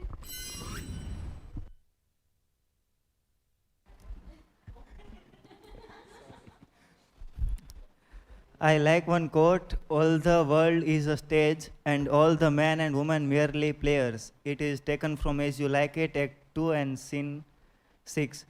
Shakespeare wrote this around 1599. Jacques, one of the more cynical character in the play, delivered it is as a kind of resigned observation. We don't really choose our role, we are assigned them, we perform them, and then we exist. That was dark enough in 1599. In 2026, it hits differently. Think about what we actually do online now. We curate profile, we pick photos carefully, we write bios that sound like us, but slightly better. We perform a version of ourselves from LinkedIn, a different one for Instagram, a different one again for wherever we happen to be. And now AI will help us do it. They write our emails, they polish our essays, they suggest how to phrase things so they land better. At some point, you have to ask, who is actually speaking? Jax means that life has 7 stages, and we shuffle through them without much say. What he couldn't have imagined is a stage where the script itself gets generated, where the player isn't even writing their own line anymore. The performance is real, the audience is real, but the authorship blurry. Here the things, though Shakespeare wrote that line for a character who was famously melancholy and not entirely reliable as a narrator. Jacques was not supposed to be the wisest man in the room. So maybe the quote is also a warning. Don't become so detached, so performative, so automated that you forget there is an actual person behind the role. That's the tension AI culture hasn't figured it out yet. Thank you, Sanjay. And with that, we wrap up the first segment for the day, right? And if you looked closely at the text which you had selected, right, you find two very different Shakespeares. The Shakespeare who writes sonnets is completely different from the Shakespeare who writes plays. And that is evident in the way he writes, right? So the sonnet, if you look closely, most of the sonnets are surrounding the themes, the questions, the depictions of beauty, love, individuality, identity, so on and so forth. So the topics and the tone, the writing is much more subjective in nature, right? He also deals with things like impermanence and permanence and all those questions related to the same. So then the way Shakespeare writes sonnets, it is more like a very subjective experience or expression of his thoughts on all these topics, on all these themes for that matter. Now, when we move to Shakespeare's drama, or when we move to his history plays, or the Roman plays, or the tragedies and the tragicomedies, right, there Shakespeare emerges as a person who is both philosophizing things, right? So he will give you life lessons through his things like All the Words a Stage, or even if the rumor soliloquy, which I quoted, right? Or even the Tempest quote, which is there in the banner itself, right? These words, the way he writes in his plays, it is more like he is imparting some more philosophical truth, or rather is asking us to question the truths which we have accepted for ourselves, right? So then there Shakespeare emerges as a playwright who is questioning, who is thinking much deeper than the Shakespeare who writes sonnets, right? So then that is where now we will focus on these critical questions about him as a writer, right? His language, his words, his works, and how other critics and what other critics have to say about Shakespeare and his works. And so the next segment, the second segment, where all of you will be engaging in a group discussion surrounding the thematic points which we will pose from here, right, will focus on how do we critically analyze Shakespeare in the various contexts which you have studied so far in your undergraduate and postgraduate years, right? So you have studied n number of theories, right? Theoretical frameworks in your bachelor's and in your master programs, right? Theories like cultural studies, theories like feminism, theories like psychoanalysis, theories like Marxism, questions of documentation and the idea of textual scholarship and all those things. And the contexts, right? Apart from theories, you also have the context. So then in the context, we have the contemporary context of the digital world and the Shakespeare and his works, right? What are some of the misconceptions of Shakespeare which are circulating around? So that is the first thematic point or question which we will deal with in this segment. So welcome all of you once again to the second segment of our plan for the day, right? We will deal with the first thematic point, right? And that is misquoting Shakespeare. I would request the ICT team to display the doc file of the roundtable discussion.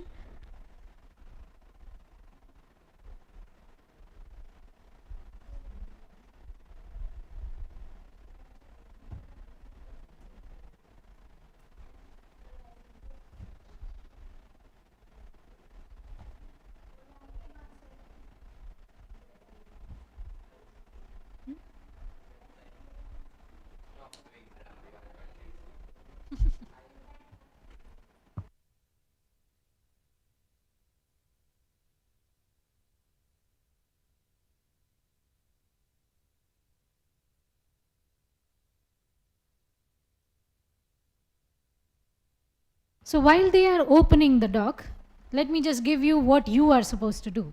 right? We'll read up and just explain what the thematic point is about, and then we will keep it open for you to discuss, right? You can share if you have come across something like that recently, right? Or you agree with the statements which are made in the point, right? Or you disagree with the statements which are made in the point, right? Or if you have read something recently which can be relevant to that particular thematic question or point, that also you can share. So that is how the discussion will proceed. Now make sure that this is not a presentation, so you are not an audience, you are participants in the discussion. So the discussion is open for all. Anybody can take up the mic, share what they have to say, but at the same time they have to say something, right? So each one of you will have to contribute at least one thought, one statement, one opinion regarding what is being shared with you. Okay.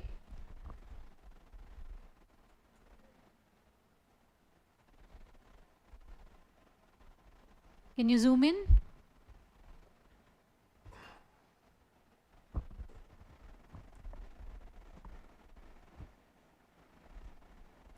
Okay, great.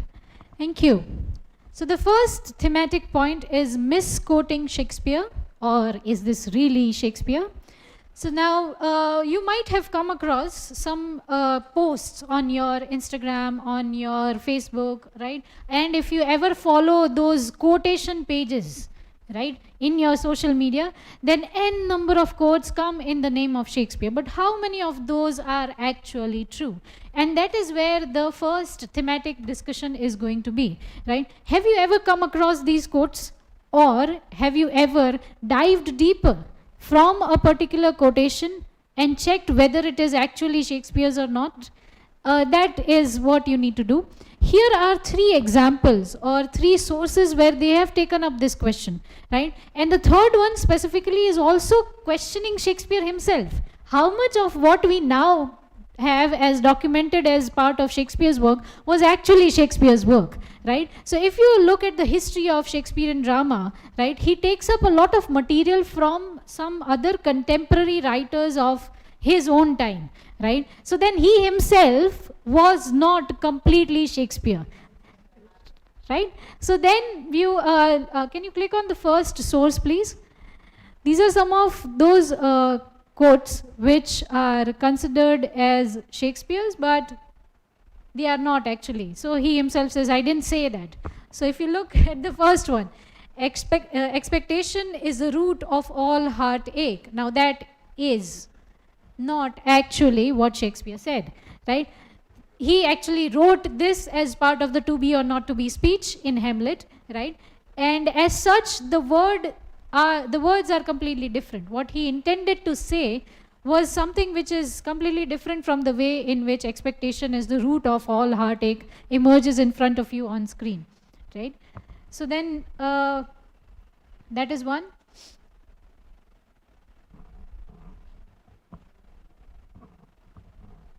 Now this source misquoted, misunderstood and misapplied. Now even when quotations are correct, people will apply it to a wrong context. So people will apply to be or not to be to a very trivial condition, right? They would just say that to be or not to be, whether should I go to the department or not, right? So then things, such wrong context, basically misapplied means that those words are not actually useful for that context, but people use it. So this source has those original lines which are actually Shakespeare's but are misapplied to wrong context. And then finally the third one, the third source is about this, that some of the works of Shakespeare, Proverbs, Myths and the Bard, are we really quoting Shakespeare? So you can go through this. Actually we have shared this doc for the same particular purpose, right? That whenever you quote Shakespeare, you must think that, okay, he's such a great writer, right? Such universal lines, as Sir also mentioned in his opening lines for today's event, right? But most of what you find in Shakespeare is basically a collage of everything that was being written in his own age, right? So now it's open to you. Did you come across any such lines, such words ever which you thought were actually Shakespeare's, but may or may not be? Or have you actually misapplied the quotations of Shakespeare ever? Yes, Grishma? Recently this movie Dhurandhar which came, the first part, in the chapter 15 of the movie, dialogue line from Julius Caesar is being mentioned, et to Brutus. So if we come into context with the actual Julius Caesar, then Brutus was not actual hero, he was a tragic hero. Whereas in the film, we cannot say that the protagonist is a tragic hero. He intended to do so. So that contrasts with what Shakespeare's idea is and what is being presented in the film. And the dialogue itself is the title of that particular part. So it totally contrasts with both the things. Well done, thank you. Yeah, indeed. And we have the one which even Sanjay presented, right? We have this quotation from As You Like It about world being a stage and people being actors and things like that.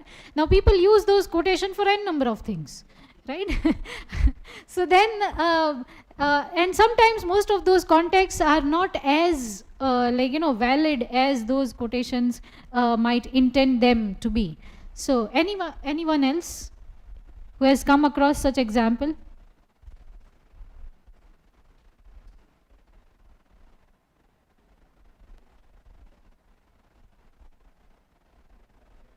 Nobody? Have you yourself ever quoted Shakespeare? Okay, when? Not like, I don't mean right now, but what are some of the impulses which lead you to Shakespeare? Let me ask you that.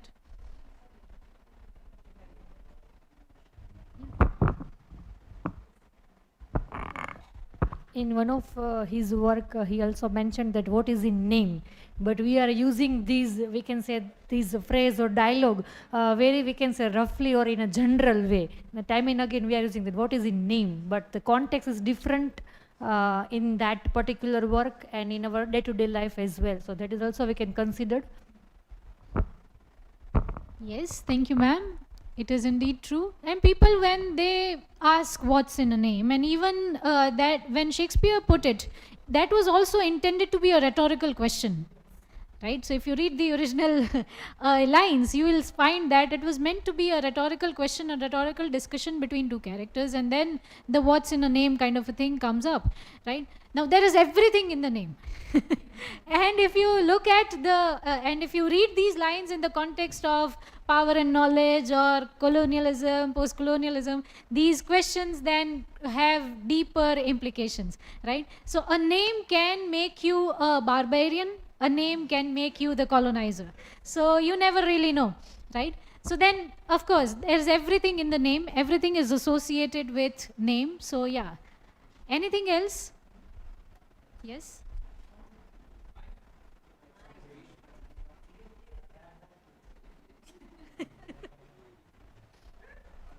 So one more thing, like you also mentioned that Shakespeare's works are actually compilation of multiple works. So someone might be publishing his work because of course he has not published his works, so they might have differed from what actually he was trying to say, because many of his works are lost. Like he has written more than 70 works and many are still lying somewhere and we don't know. So this example of heartache, like he might be implying to something else and the reader and the publisher might interpreted it to something else. So that also loses the originality of what was actually being written and now what is actually being shown. So that is also a very big issue. Yeah. That brings us to actually the second point, thematic point of discussion, Shakespeare and the difficulties of documentation and why there are so many misapplication or misquotation of Shakespeare. So now here again I'll ask the ICT team to open up that, read these selected pages from the book, open up that URL. Yes, that one. And that is actually by this book, if you can see it here with me. It is B. Prasad. And he has some notes on Shakespeare, and the opening sequence is what I would draw your attention to. Shakespeare's plays were not published in the usual way. In his time, the manuscript of a play was usually sold to the company which performed it and became the company's property. So then once this manuscript was sold to somebody for publication, the writer had nothing to do with it, right? And it became, all the copyright, all the rights would then lead to the company. And the company would then modify it based on its requirements. Why? Because they were supposed to perform. If you remember the company which is often associated with Shakespeare, the King's Men, right? The drama company. Now, who used to perform Shakespeare's plays, right? Now, once they had their hands on the manuscript, they used to make many changes to the script, depending upon how they want to perform, right? Depending upon what their audience is going to be, right? So that is one, that when it comes to documentation of Shakespeare's work, right, his manuscript kept on changing even in his own lifetime, right? So that is one issue. The other issue is the companies did not always allow the plays to be printed, for they did not want publication to affect the size of theatre audiences. So then companies sometimes used to keep the manuscript to themselves. They will not even let it get published. So then you see, then so many of works of Shakespeare were never even published, right? Why? Because once it was in the company's hand, they used to perform the script, but they didn't ever share it with anybody. Right? So then once those companies, once they were sort of out of business, those sources were also lost, right? And which is why whatever you find today is basically what survived all these years, and basically people who made sure that the script reaches the next generation, right? So, and therefore you don't have the original sources of so many of his works. Another thing was, but sometimes the company would sell the play to a printer. Also, an actor interested in its performance elsewhere or an enterprising playgoer might make up a copy of it from mere hearing or memory. The earliest editions of some of Shakespeare's most popular plays are such pirated editions. So then, if you look at the work which you read today, you really don't know if it is actually what Shakespeare wrote. Why? Because it can be anybody's copy which survived all those years, right? So then if the manuscript, let's say, is basically somebody who remembered it from witnessing it on stage, right? You can never really know. It might be someone else. So then when you move on from misquoting Shakespeare to actually misreading Shakespeare and then diving into the complexity of authorship and documentation, you have many, many questions in your mind, right? So now here's me opening up the discussion point for you, right? Like, how do you make sure that what you write, and if, let's say, you were entrusted with the responsibility to maintain the documentation of Shakespeare's work for the future generation or the next upcoming generations, how would you do it? Using the tools that are present today. Yes, Sagar? If you look closer, there are some editions from Shakespeare's plays. Just as Sparks Notes just published some of the plays with modern translation. They are side by side modern translation. So will you, and there are more chances that you will misinterpret the original works as well. Because when you will have the simpler version, even in the side of the original version, there are more chances that you will not read the original one. Because who would like to read doth instead of does? So there are more chances. And these companies are very well known. But people will not, if people will not commit themselves to read only the originals and quote the original, they will in future there are chances that people may get the modern translation as well, and in the very late future they will what happened with Beowulf might happen with Shakespeare's language as well, because these type of language will vanish time by time, and if this type of editions will arrive many times, then the original might be vanished to some extent. Okay, that's a good point, indeed. Now, when it comes to this, people who will not read the modern version will not read the original also. So then the problem of reading actually, right, is a huge one, whether it is original or translated, original or simplified, right? The question is whether you read Once you decide that you want to read, then the question of original or simplified or modern translation or anything comes up. When we wish to preserve something, right, we have to make sure that whatever version we have with us gets documented, right, and in such a way that at least 5 people from the next generation can access it, so that it may move on to somewhere in the future, right? So then with Shakespeare the same thing happens. Today you find, as Sagar pointed out, you find many simplified versions, some modern readings, renderings of Shakespeare's work, which have a very modern English language being used, a very simplified English language for people to read. But there are people who don't even read that. So then with that, reading the original becomes a huge question. It's a much deeper question for that matter. Yes, Grishma, you had something to say? So like Sagar also mentioned about the modern interpretation. So if we ask AI to make us understand about any of his work, then there are being mistakes also being seen, that AI is giving its own interpretation, which even any scholar or even Shakespeare might have not interpreted it. So that ruins the originality of what actually was being written in his work. And also we can see how the AI is actually simplifying our work, but yet also hindering our own intellectual perception on that as well.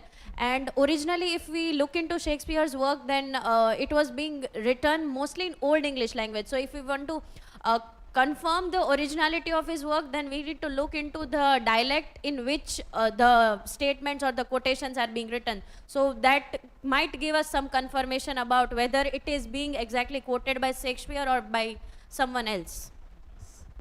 Yeah, and that is where, when it comes to reading originals in the digital age or in the age of AI, and that is where the next point will come up. But I think Shehzad has something to say, so I'll let you speak first. Okay, I would like to add one point, as Grishma mentioned, that the dialect was Shakespeare is using, and the Old English language he is using, but it was not mostly Old English language. It was mostly colloquial language, which was mainly used in the rural area of that particular part where Shakespeare was living.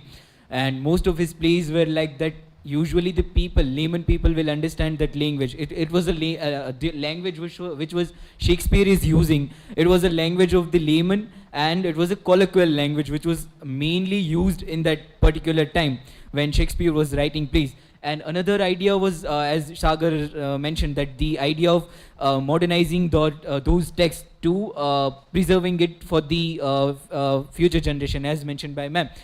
When it comes to preserving text and those ideas of Shakespeare for our modern generation, the idea of adapting those plays into movies which came, as Grishma has mentioned the example of Dhurandhar movie. I have an example of movie Heather.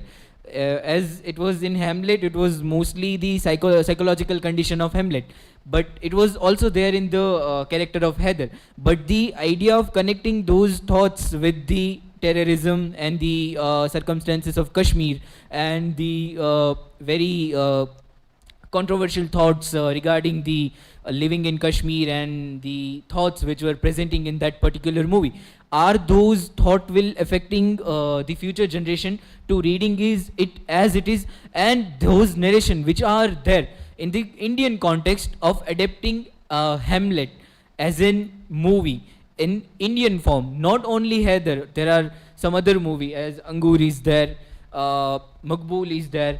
When we are giving it a local touch or giving it our own country's interpretation or narration, are we doing something to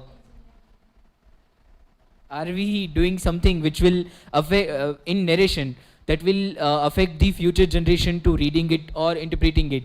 So this concern will come.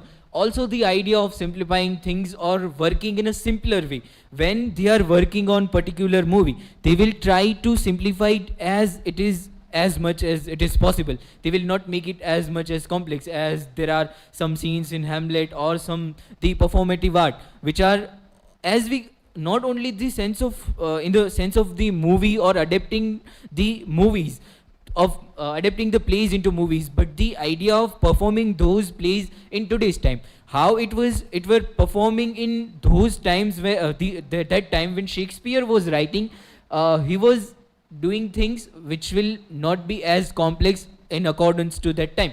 He was doing his writing as it will be, वो सारा काम ही ऐसे कर रहा था कि कोई भी scene perform हो, the idea of his writing mostly based on how it will be performed or how it can be applied into the performance. So mostly his writing in performance, it was based on how it will be, it will be came into application when it will be in the form of play on the stage or in the theater. So it was mostly based on that. He was not writing first, he was first connecting those thoughts that how it will be came into application when it comes to theater or it came to the playing those particular plays. And so that's it from my side. So in the context with Sejat's last point that Shakespeare wrote these major plays for the sake of only for the performance. Okay, so that is why our today's concern is that, and our one PhD scholar is also working on that particular topic, that drama we can say teach in the classroom. Drama should be, we can say, teach with the help of performance. So practical application is necessary, and I think same pedagogy our Shakespeare also taught us. Okay, so I think that is the thing we can consider here as well. Thank you. Yeah, sure, please. When we are talking about the difficulties of documentation, so we know the time of the revival of Shakespeare in the end of 18th century. So that time Charles Lamb and Mary Lamb wrote a book, Tales from Shakespeare. Yes. Given the 22 major play with detailed summary. So now we are talking about this time. So all the English literature students have been studied the plays and works of Shakespeare throughoutly, thoroughly, and it was very much celebrated in the 21st century also. But now we are going to the era of AI. So when we are also a student of English literature, and now what we are doing, so we are just asking any kind of authentic site or just AI tool to summarize the play of Shakespeare. We are not going to read the whole plays. So now the question is the preservance of the Shakespeare's original line. Will it be survive after 30 or 40 years? That is also a question. Because all the plays, we are not talking about novels, but the plays are mostly based on the summaries nowadays. So there are also many chances that Shakespeare's play will lead, the summaries written by AI will like slowly and suddenly remove the original lines from Shakespeare. So there might be some new books will emerge or new online sites will emerge that it will give just smalls and the importance lines from Shakespeare, and then throughout the summary, and student will study those books also. When it comes to that, it is already answered. You see, and that is why we have the point of digital Shakespeare. These are 3 projects, right? Which have documented the entire plays, as well as their adaptations, as well as their summaries, as well as their notes on website. It's just that we have to draw people to those places. So if you look at MIT Global Shakespeare Project, or even internet, this one has internet Shakespeare editions. If you go to the library, list of texts would be there. List of texts in our library, yeah. On that one, if you click, and you can click on any of the plays there. Yeah, and you can open it up. See, there are 2 versions of it, old transcripted version and simplified transcripted version, and entire play is available for reading. So now this is where things are, right? So when it comes to the when it comes to documentation and difficulties of documentation, the difficulty only lies in understanding the medium. You see, when you want to preserve something for the future generation, you first have to look at the tools, right? What are some of the tools which I can use to document these for future use? Once I know those tools, I need to understand those tools, right? So how does this tool work? How can I make sure that what I want to preserve can be preserved through this tool? Once you understand that, you just need to start preserving. So when it comes to the digital space or the virtual space, digital archives, there are n, these are just 3, but there are other n number of digital archives which have preserved textual versions of Shakespeare's plays, both in terms of its oldest available transcript and its latest modernized simpler version on their websites, right? But it's just that now we have to, if you want to see that people don't read AI summaries and actually read the quotation, you have to tell people to go here instead of going to the AI, right? You have to draw people there. That's the only thing, right? As far as AI is concerned, and if we want to use AI itself as a tool for documentation of Shakespeare's work, you need to first develop the AI bot, which has all the feed, all the programs, all the software which is needed of Shakespeare's works in that case. So then perhaps it would be a better way, and people will not read AI summaries, they will read the AI response which contains in its coding the embedded version, the actual lines from the plays. So then that is the difficulties of documentation as such are not with the person who is documenting. The difficulty is with the tool, whether you understand the tool or not, right? Why? Because the tool is always going to be complex, right? Even while Shakespeare was living, as we have just seen, even while Shakespeare was alive, the very idea of preserving something through manuscript, right, was difficult. Everybody was not able to do it, but someone was, and they taught, and they made sure that let's document this as part of manuscript. Let's make sure that the companies who are hiding the scripts from us, who are not putting it into publication, right, can also reveal it. Let's take it from them and publish those. So then the folios and quartos which you have right now with you are all collections of these versions, basically, right? Everything which people could collect as far as Shakespeare's works are concerned, they compiled it into folios and quartos, right? And then they were then moving on as printing developed, as better versions of printing press came up, right? Those were then printed into better editions, and in the modern age, of course, everything, once even printing was digitalized, right? And printing also went through the electronic revolution with the industrial revolution that came in. Those versions were made better and better day by day. Today you find n number of editions of Shakespeare's works, right? But it's just that has to move to the new tool, that is the AI. So now you need bots which contain codexes, right? Programs which have the digital archives of Shakespeare. And it is not really that difficult to do if only you understand how to develop a bot. So once you learn that, you can develop a bot which has original lines of Shakespeare and which doesn't summarize or generalize the words. And then you can ask people to go to that bot instead of going to GPT, which just gives you generalization. Who knows, even GPT might have a new program in the future which contains original lines from Shakespeare. So as I said, every new tool will take some time for becoming responsible, or even a version which is reliable for people to use. And that is where things come in. So that is our digital Shakespeare, and these three things, misquoting, misapplication, right, documentation, and digitizing Shakespeare. Which brings us now to the idea of adaptation, because you guys have already hinted at that, right? The movies and everything, and I will leave that thought point to Megha ma'am, right?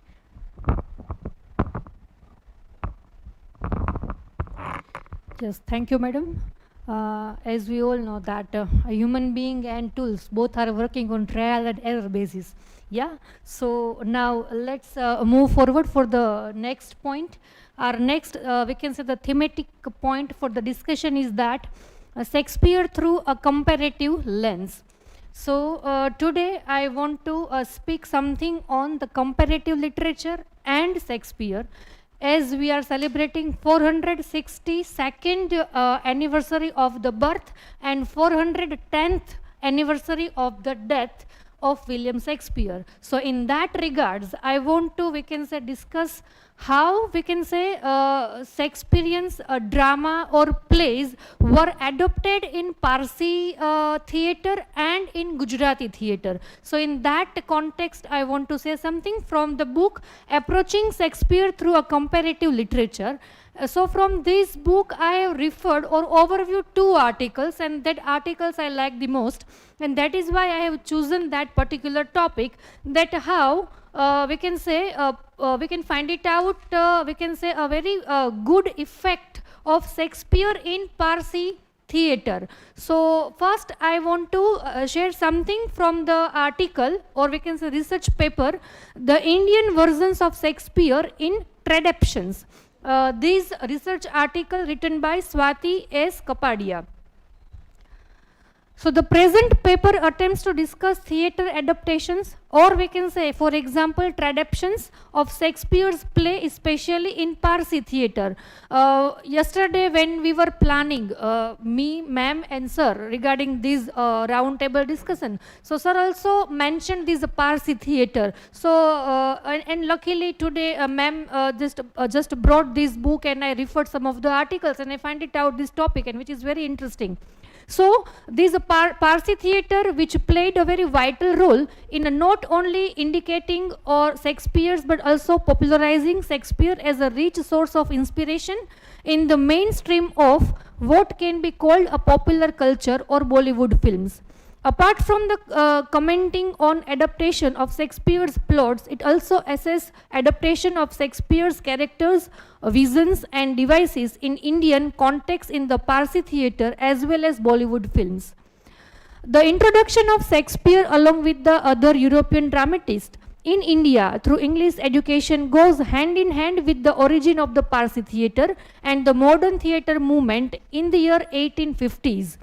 Parsi Natak Mandali, owned by Gustadji Dalal and supported by Parsi dignitaries like Dadabhai Naroji and K.R. Kama, founded in 1853, has the credit of being the first theatre company of the Parsi theatre.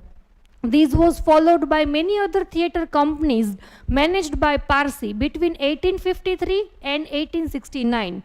So 20 theatre companies were formed by Parsi. Some remarkable ones among them were the Zoroastrian Theatrical Club, the Student Amateur Club, the Victoria Natak Mandali, Natak Uttejak Company, Empress Victoria Theatrical Company and Alfred Natak Mandali. Shakespeare was a rich source of inspiration from the Parsi theatre. His plays were adopted by the playwrights in Gujarati, Hindi, English, Urdu and other languages, and even in the other culture as well, like in Bengali or Marathi as well, because as we consider Shakespeare as a, we can say the founder, okay, of this English literature, specifically for the drama. So as an epitome we can consider as well. So in 1934, this Yagnik listed 200 adaptations of Shakespeare in Indian languages. A contemporary theatre critic, Javed Malik, has pointed out about 75 Urdu plays script which are adaptation of Shakespeare's play done by Parsi playwrights. But considering the fact that many Parsi plays scripts are lost and there may be even more adaptation of Shakespeare's plays, the most remarkable playwrights of the Parsi theatres who adapted Shakespeare's plays were Agha Hashar Kashmiri, popularly known as Shakespeare a Hind, Naren Prasad Betab, Ashun, then Mehdi Hassan.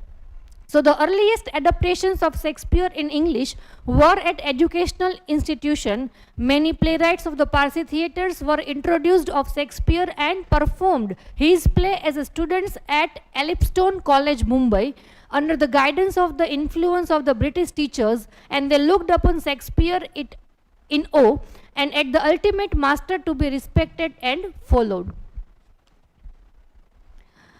Here we can find it out some examples as well. The play Dil Feroz, an adaptation of The Merchant of Venice.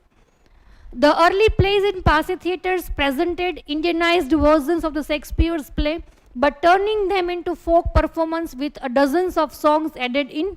The Parsi theatre playwright adapted a Shakespearean text in their own design, made to suit the Indian audience and Indian background. For example, we can also say the Indianized Shakespeare. Okay. So new scenes were also introduced and some scenes from the original text were removed in the adapted version. So it also happened that there were more than one production of some favorite plays. King Lear, Hamlet and Othello, for instance, were produced in adapted versions by more than one playwright, while Munshi Murad Ali adapted King Lear in 1906 for the Victorian Theatrical Company as Harajita. Agha Hashar Kashmiri adopted it for the Parsi Theatrical Company in the same year as Safed Khun. Similarly, Safed Khun. And similarly, Mehdi Hassan adopted Othello in 1896 as, sorry if I cannot pronounce it right, Shaheddad Wafa. The same play was adopted by the Najar for the Parsi Alfred Company in 1918 as Sherdil. So these are, we can find it out, many adaptations in Parsi theatres.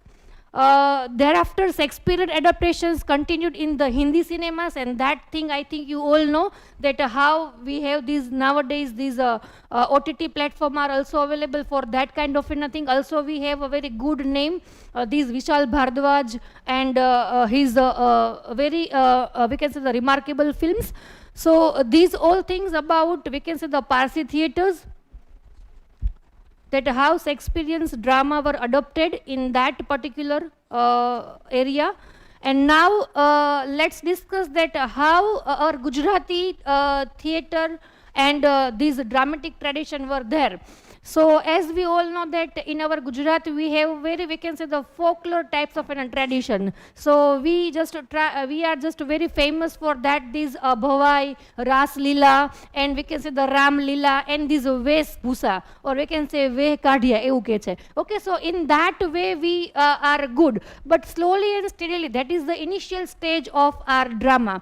But it has been started in that, we can say slowly and steadily, we can find it out in this Encyclopedia of Indian Literature Volume 2, that the development of the modern Gujarati drama was a comparatively long delayed. It is very intriguing to note here that Dalpat Ram's and the Lakshmi was the first play to be published in Gujarati. It was based on an English rendering of Plutarch by the Greek dramatist Aristophanes, and this episode in the history of the development of Gujarati drama manifest the very initial sangam of the two distinctive cultures and the literary tradition. It is very interesting to indicate here that the first ever stage for the performance of Gujarati drama was built in the year 1842. So I think this information will help you for your upcoming competitive exam like GSET and NET, because they are also asking these kinds of a deeper question nowadays. Ranchodbhai Udairam Dave is considered to be one of the originators of Gujarati drama, and he started writing original plays at the same time, and he translated some of the well-known Sanskrit dramas as well. He is best known for his, we can say, the play which was adapted from the English translations or the Tamil play, and then Nagindas Tulsidas as well, also we can find it out, a very famous name. So these proceedings documentations reflect the state of Gujarati stage before as well as during the advent of Shakespearean drama to Gujarati theatrical tradition. It also proclaims that ever since the Gujarati stage was born, the transcultural character of it has remained predominant. Now, how Shakespeare we can find it out in Gujarati stage. So, Chandravadan C. Mehta unfolds the particulars of Gujarati stage and its analogy with Shakespearean drama in his critical essay. This essay is again very important, Shakespeare and Gujarati stage. The critical essay mentioned that between the years 1865 and 1950, a few scripts of the translations or adaptation of Shakespearean drama were printed out of the many plays staged. A play called Nathari Firangi's Thekane Avi was staged in Andrews Library in Surat in November 1852. So it was evidently a Parsi versions of the play, and the play also we can say by Dinesha is the earliest non-adaptation of Shakespeare into Gujarati. A book entitled Parsi Natak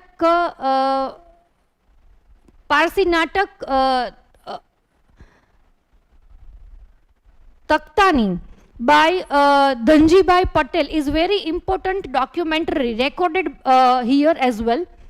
So we can also find it out that one of the most significant and the noteworthy aspect we can here consider is that the Parsi community is we can say a main community which we can find it out the root and the establishment and development of this Gujarati theatre. So we can find it out that Gujarati theatre also influenced, or we can say they influenced from the Parsi theatre. So that also we can consider here.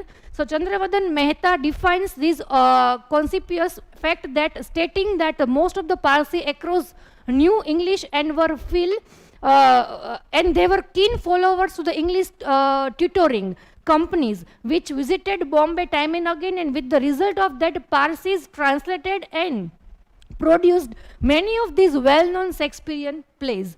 So basically they were good in English language and they visited time and again Bombay, and that is why they were aware about these kinds of drama and all these things, and they translated and they just tried to, we can say, adopt that thing in their theatre culture. So in a way we can find it out the Indianized Shakespeare.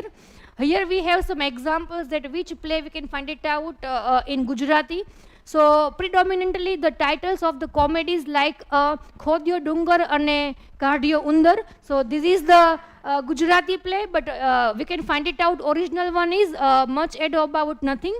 Then Venice no Vepari, again the Merchant of Venice, that is the original play. And this translation we can find it out in that.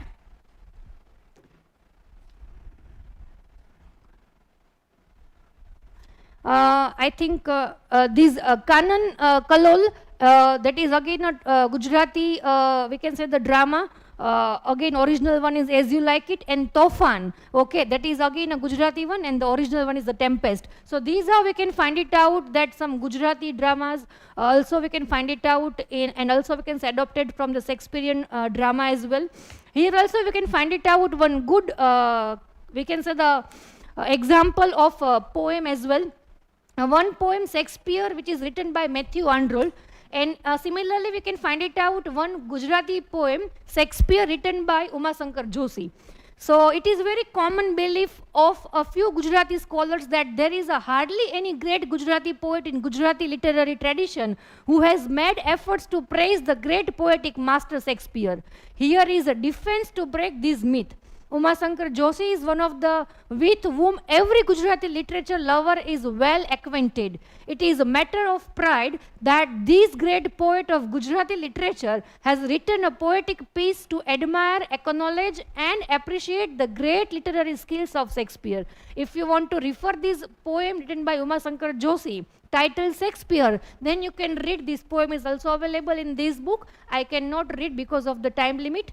Another thing is that, on the other hand, here is a poem entitled Shakespeare written by Matthew Arnold to a great, we can say, the literary critic of English literature. And this poem also talk about the liberated soul of Shakespeare. According to the poet, the persona of the poem named Shakespeare is the possessors of a free will, and his art is eternal. other people are restless and curious, whereas the Shakespeare portrayed by Arnold is unmoved and his personality is unshaken. So for Matthew Arnold, Shakespeare is immortal and victorious, and the poem is also concluded this idea. So if you want to refer this poem Shakespeare by Matthew Arnold, this poem is also available in this article. So we can find it out that both the poems are written in a different time period, in a different era, and by different people. The poet Uma Shankar Joshi and Matthew Arnold belong to different languages, different countries, and the most notable different cultures. But still there exists one superior thread, that is their admirations for the Shakespeare, which connects them and ties them in an eternal bond. Though both the poems flow in the same direction, and the reader may find differences in the use of symbols, imagery, as well as the figure of speech and the structure of the poems. This difference visibly indicate the contrast of both the literary cultures. So that is from my side. If you want to refer these two articles, you can refer. Thank you, all of you. Yeah, now if you want to share your, we can say, the ideas regarding that particular thematic point, then you are free to share your points or views. Okay, ma'am. Rajdeep, will you please open the document that I have shared through mail?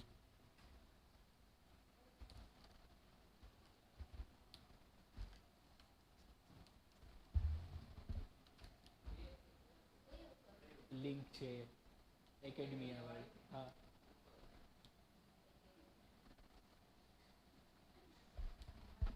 Okay, ma'am. As mentioned, ma'am has mentioned about influence of Shakespeare and adapting Shakespeare in Gujarati theatre and in the Parsi theatre. So here is the first research paper of my life that I have write first about the influence of Shakespeare and Shakespeare's adaptation in Bengali theatre. So it was the very first research paper that I have written. So regarding that thought, how Shakespeare is there in the Bengali theatre, I will just take few minutes. So in Bengali theatre, how Shakespeare was there, it was through, it was very shocking that Shakespeare's play were adapting in Bengali language through the translation done by Michael Madhusudan Dutt. So and also the contribution of Girish Chandra Ghosh is commendable, as he is known as the father of modern Bengali theatre. So there are another very traditional Bengali playwright, Harinath Majumdar, whose play Bijoy Basanta, which is totally based on Othello by William Shakespeare. So it was something amazing that while I was writing this particular research paper, and I find that an traditional Bengali playwright, and he is adapting the ideas of Shakespeare, which was something that amazed me and shocked me. And another idea was that Shakespeare was there in folk theatre of Bengali, and the idea of jatra, which was there in Bengali tradition, that they do this jatra, and they were performing the adaptation and translation of done by Michael Madhusudan Dutt while they are performing this sacred jatras. I have already done that work in my research paper, and I have mentioned that two particular theatre, one which was Great National Theatre, which was established in 1872, and Jorasanko Theatre, which was also an private playhouse where the performance of Shakespeare's translated play were performed in Bengal. And one of the play by Michael Madhusudan Dutt named Krishna Kumari, which was published in 1858. Particularly, it was performed in 1858. It was mostly based on Shakespeare's play. So Shakespeare has lots of influence in Indian classical theatre, not particularly in Parsi theatre or Gujarati theatre. It was also there in the Bengali theatre. So that idea came, and the sir also mentioned that British Raj, which is the word mentioned by sir, that how we are interpreting Shakespeare when we are seeing through it with the colonized eyes, or with the those experiences of our which we have through the British Raj into us. So Shakespeare has very positive impact in not only in Indian cinema but also in traditional theatre and also in the modern theatre of Indian. So if we go through that idea that Sir has mentioned, that idea of British Raj and seeing Shakespeare through those colonized eyes. So when we took Shakespeare as a playwright, so he has very positive impact of him into Indian theatre. So that's it from my side. Thank you, Shahzad. And indeed, a lot of work has been done as far as Indianizing Shakespeare is concerned, but I will not build on those thought processes right now, since we don't have time. And in fact, we did want to talk about adaptation and things like that, but before I put up the final word of conclusion to this entire event, I will hand over I'll request you to hand over the mics to some of those people who haven't spoken at all. So I will start from Bhumi, then Krupali, then Shruti, then Nikita, and then Khushi. So first, let's have Bhumi. Anything which you thought was an interesting thought point? Yeah. Yes, and Rajdeep and Bhargav, of course.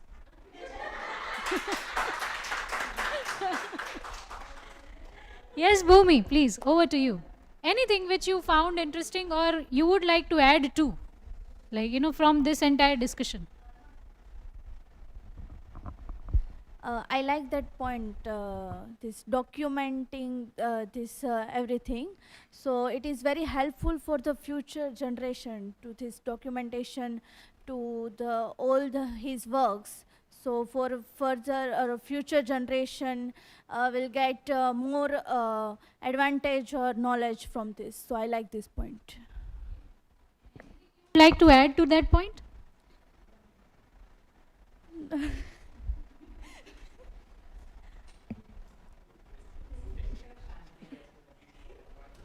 No, ma'am. No? Okay. Krupali?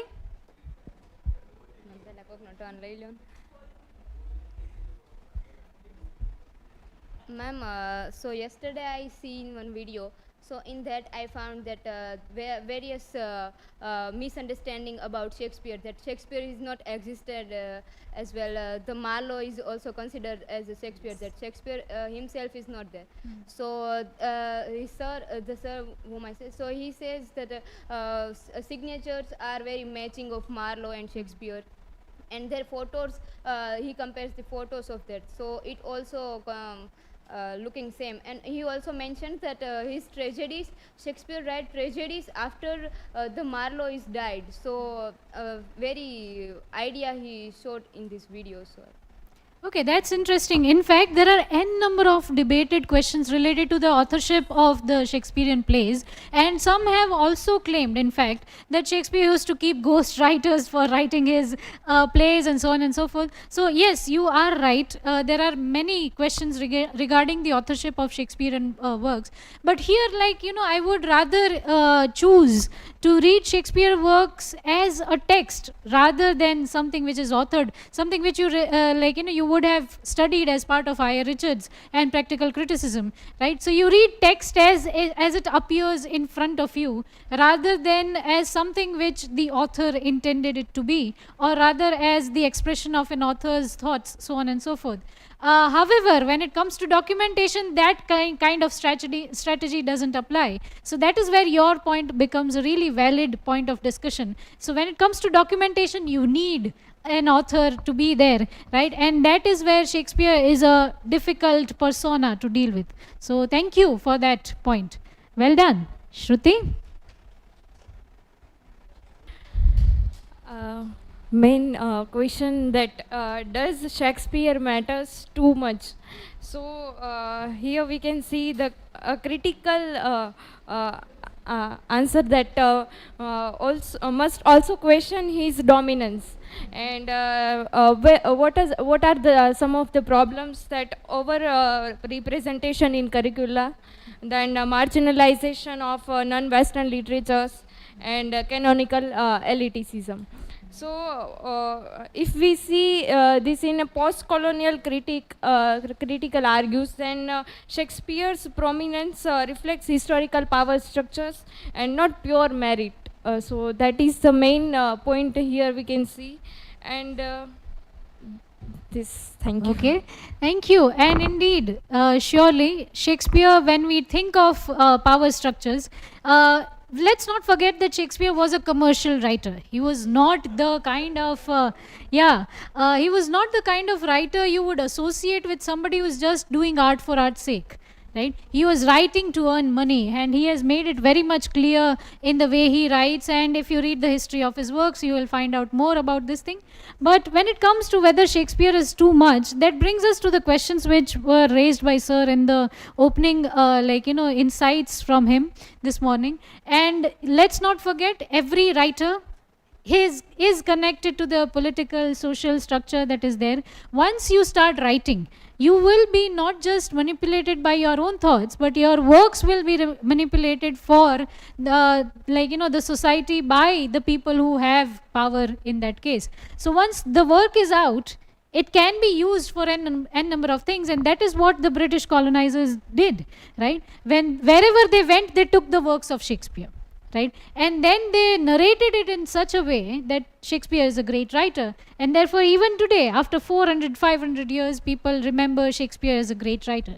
And that is where, we need to think about the whole idea of power and knowledge, as you might have studied with Michel Foucault. Yeah. Moving on to Nikita.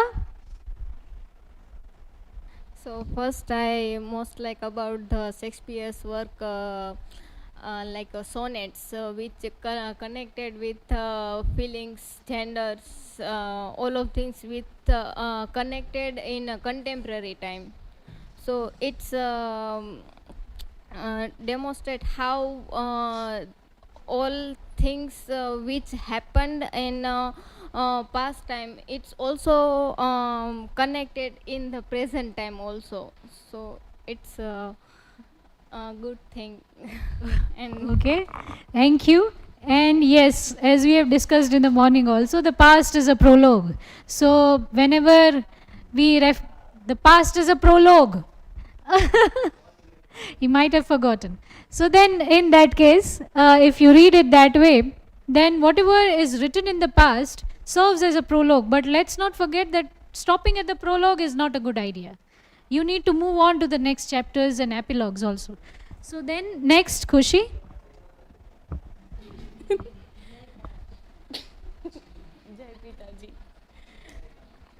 I want to add one thing in the reading of Sonnet 18 by Shehzad, that in that Shakespeare also gives the message of importance of art.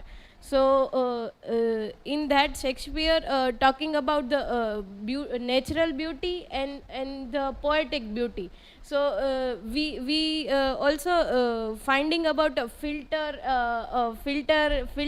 beauty in the social media and all that. So but for that social media post and all that are not keep beauty forever. So in the if we found the beauty in the poetic lines, so in a modern era still we read the books and poems, so that beauty keep it forever and keep it going one generation to another. So that way Shakespeare also gives a message of art is more important rather than there is a filter on all that. So, thank you. Thank you, Khushi. Moving on to the collaborative duo, Rajdeep and Bhargav.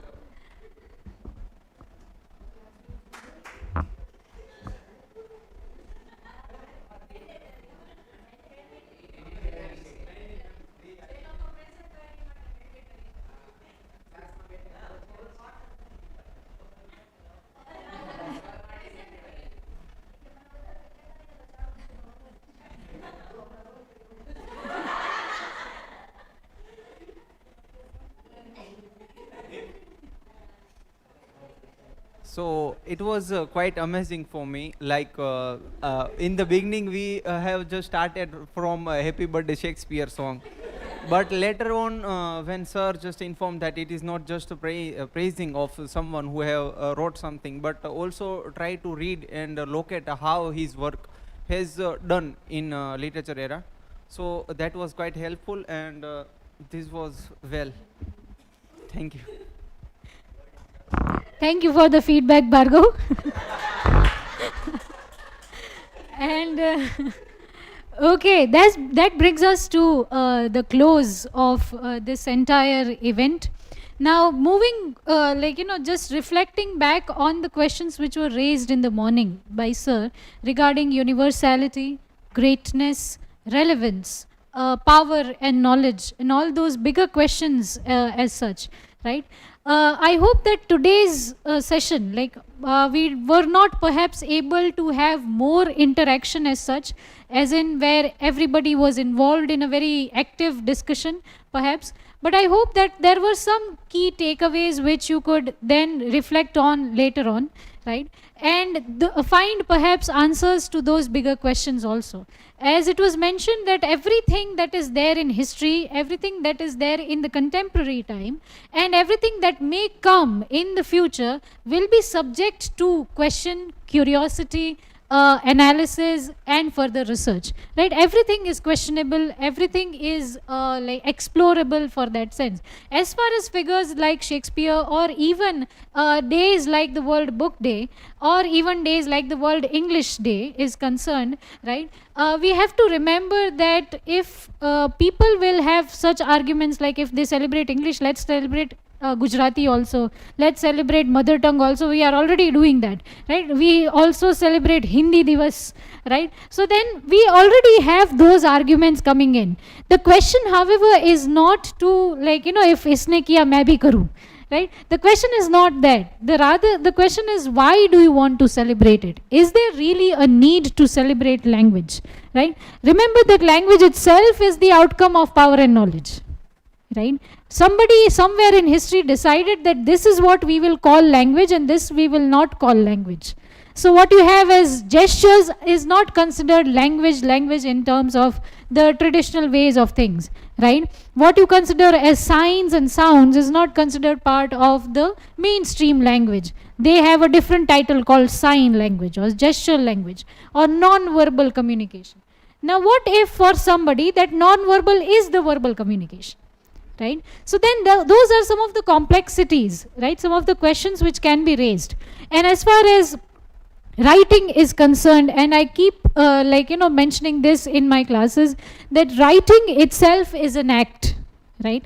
It's not glory, it's not aesthetics, it is an act. It is a way of moving beyond the idea that I would just keep my expressions to myself. The act that you are courageous enough to share what you think, to share what you believe, right? And if somebody has done somewhere in the past, you can also do that. So it's not like that because Shakespeare is done and he is great, nobody can write like him. No. There are many who can do it. Today what you write might become the great works of Krupali someday, who knows, right? Or the great works of Nidhi. Right? Greatness, universality is associated with and can only begin if there is something that is written. If there is nothing written, there can be no greatness or no universality. Right? So then the virtue or the importance lies in the very act of writing. The very act of expression itself, not just writing, but expression in whichever form, way, shape, medium it can be. Right? So then I think with that note, we will conclude this day. Thank you so much for participating, for joining us, those who were here offline and those who joined online also. And we hope that in the future you will keep on reflecting on questions of writing and literature, so on and so forth. Thank you.